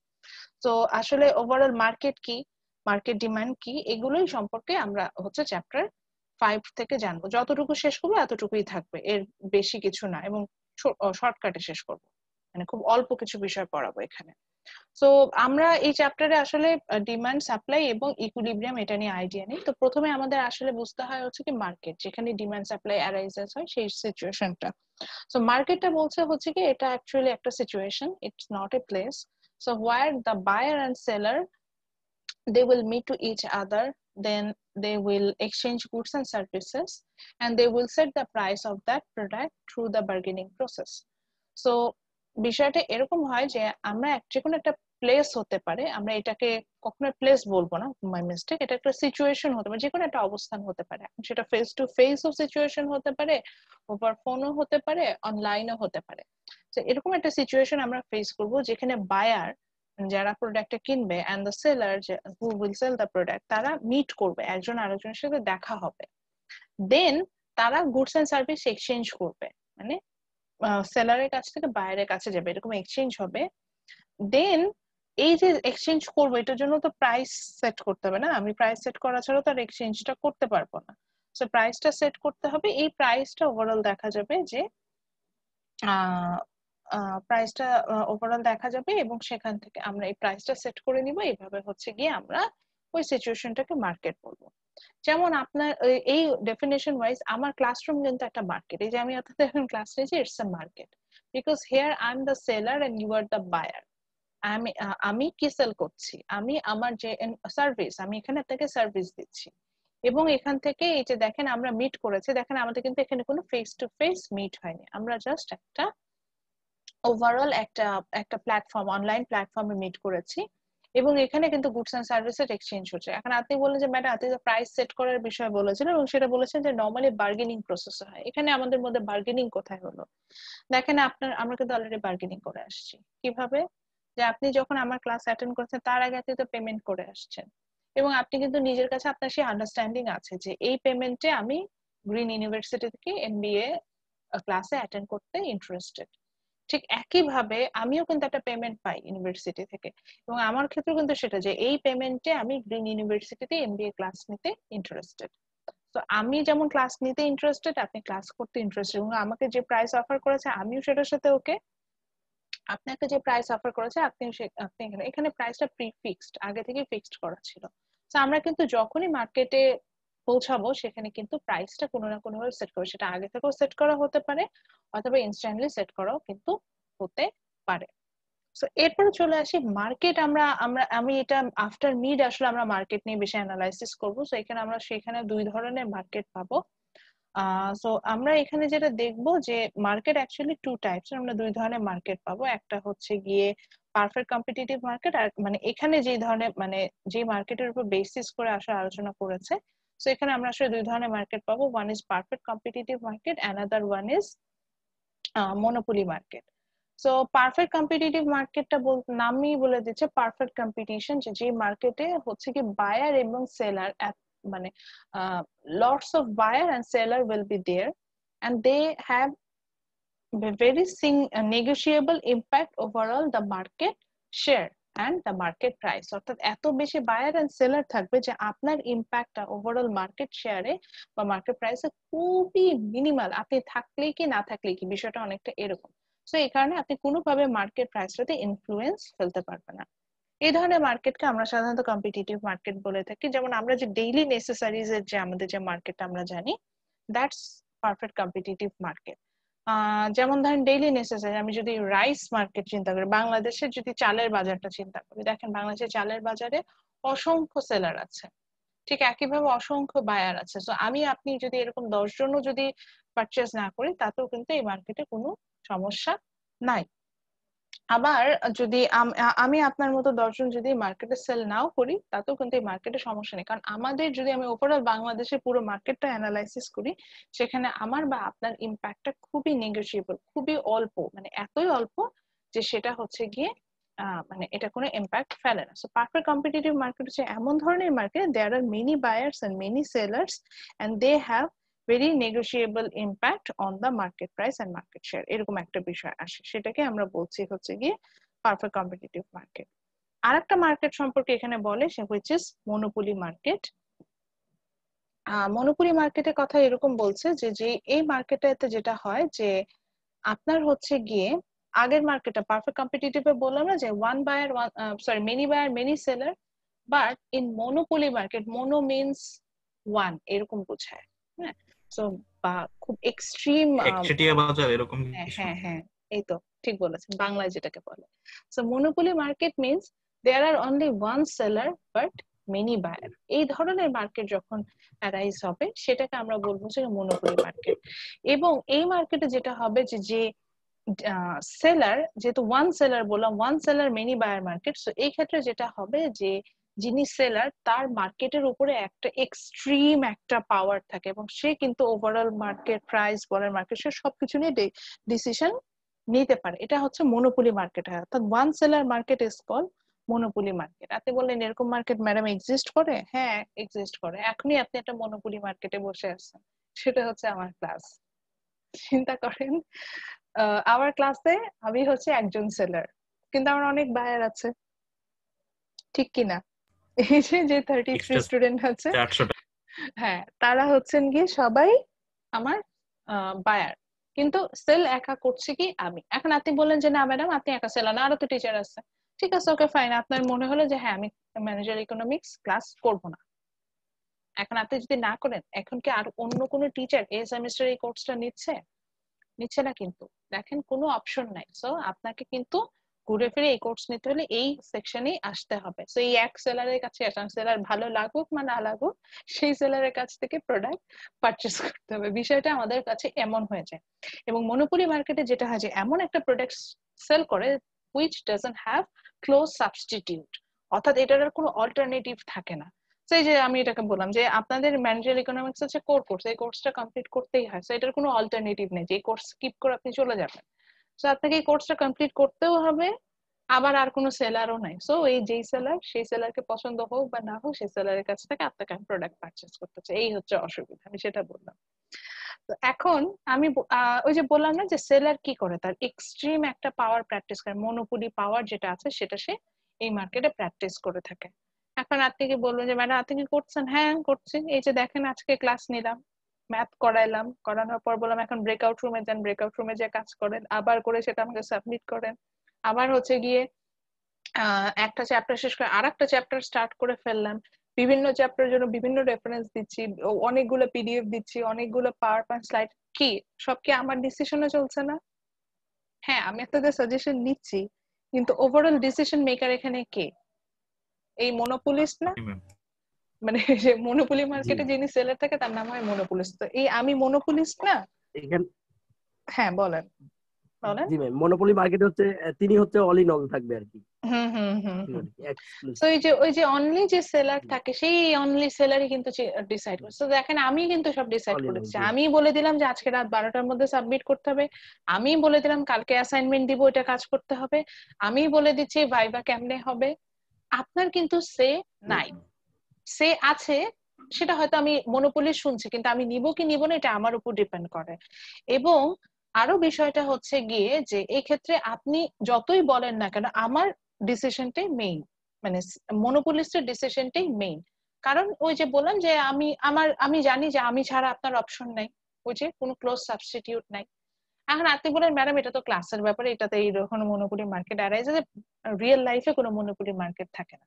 এখন আসেন স্যার রিয়েল লাইফে আরো বেশি মনোপলি মার্কেট আমরা পাই। আসি একদম পারফেক্ট এক্সাম্পল দেই, সেটা হচ্ছে কি এই যে ইন্টারনেট। এই যে আমি আজকে বলছি আমার নেট কানেকশন পচা, মানে আমার এলাকায় একটাই মাত্র আপনার ব্রডব্যান্ড লাইন সাপ্লায়ার আছে, আর নাই। ওরা এরকম এরিয়া বেসিসে একটা মনোপলি মার্কেট ক্রিয়েট করে রাখে। আমার যাই হোক ওদের কাছ থেকে পারচেজ করতে হবে, নেটওয়ার্ক ভালো থাকুক খারাপ থাকুক ওদের কাছ থেকে আমার পারচেজ করতে হবে। ম্যাডাম ইন্টারনেটের কথা বলছেন, ইন্টারনেটের ডিস্টার্ব শুরু হয়েছে। আচ্ছা সো আমার কিন্তু কিছু করার নেই, এটা একটা মনোপলি মার্কেট এক্সাম্পল। নেট বলতে গিয়ে নেট প্রবলেম। বুঝতে পেরেছি, কিছু বুঝতে পারতেছি না, আবার ঠিকঠাক এক্সাম্পল হয়নি। তারপরে ওই যে ওইটাই বললাম, তারপরে হচ্ছে হ্যাঁ আমি নিজেও বুঝতে পারছি, আমাকে সাথে সাথে শো করছে। নেট হলো হচ্ছে রেগে গেছে, রেগে গিয়ে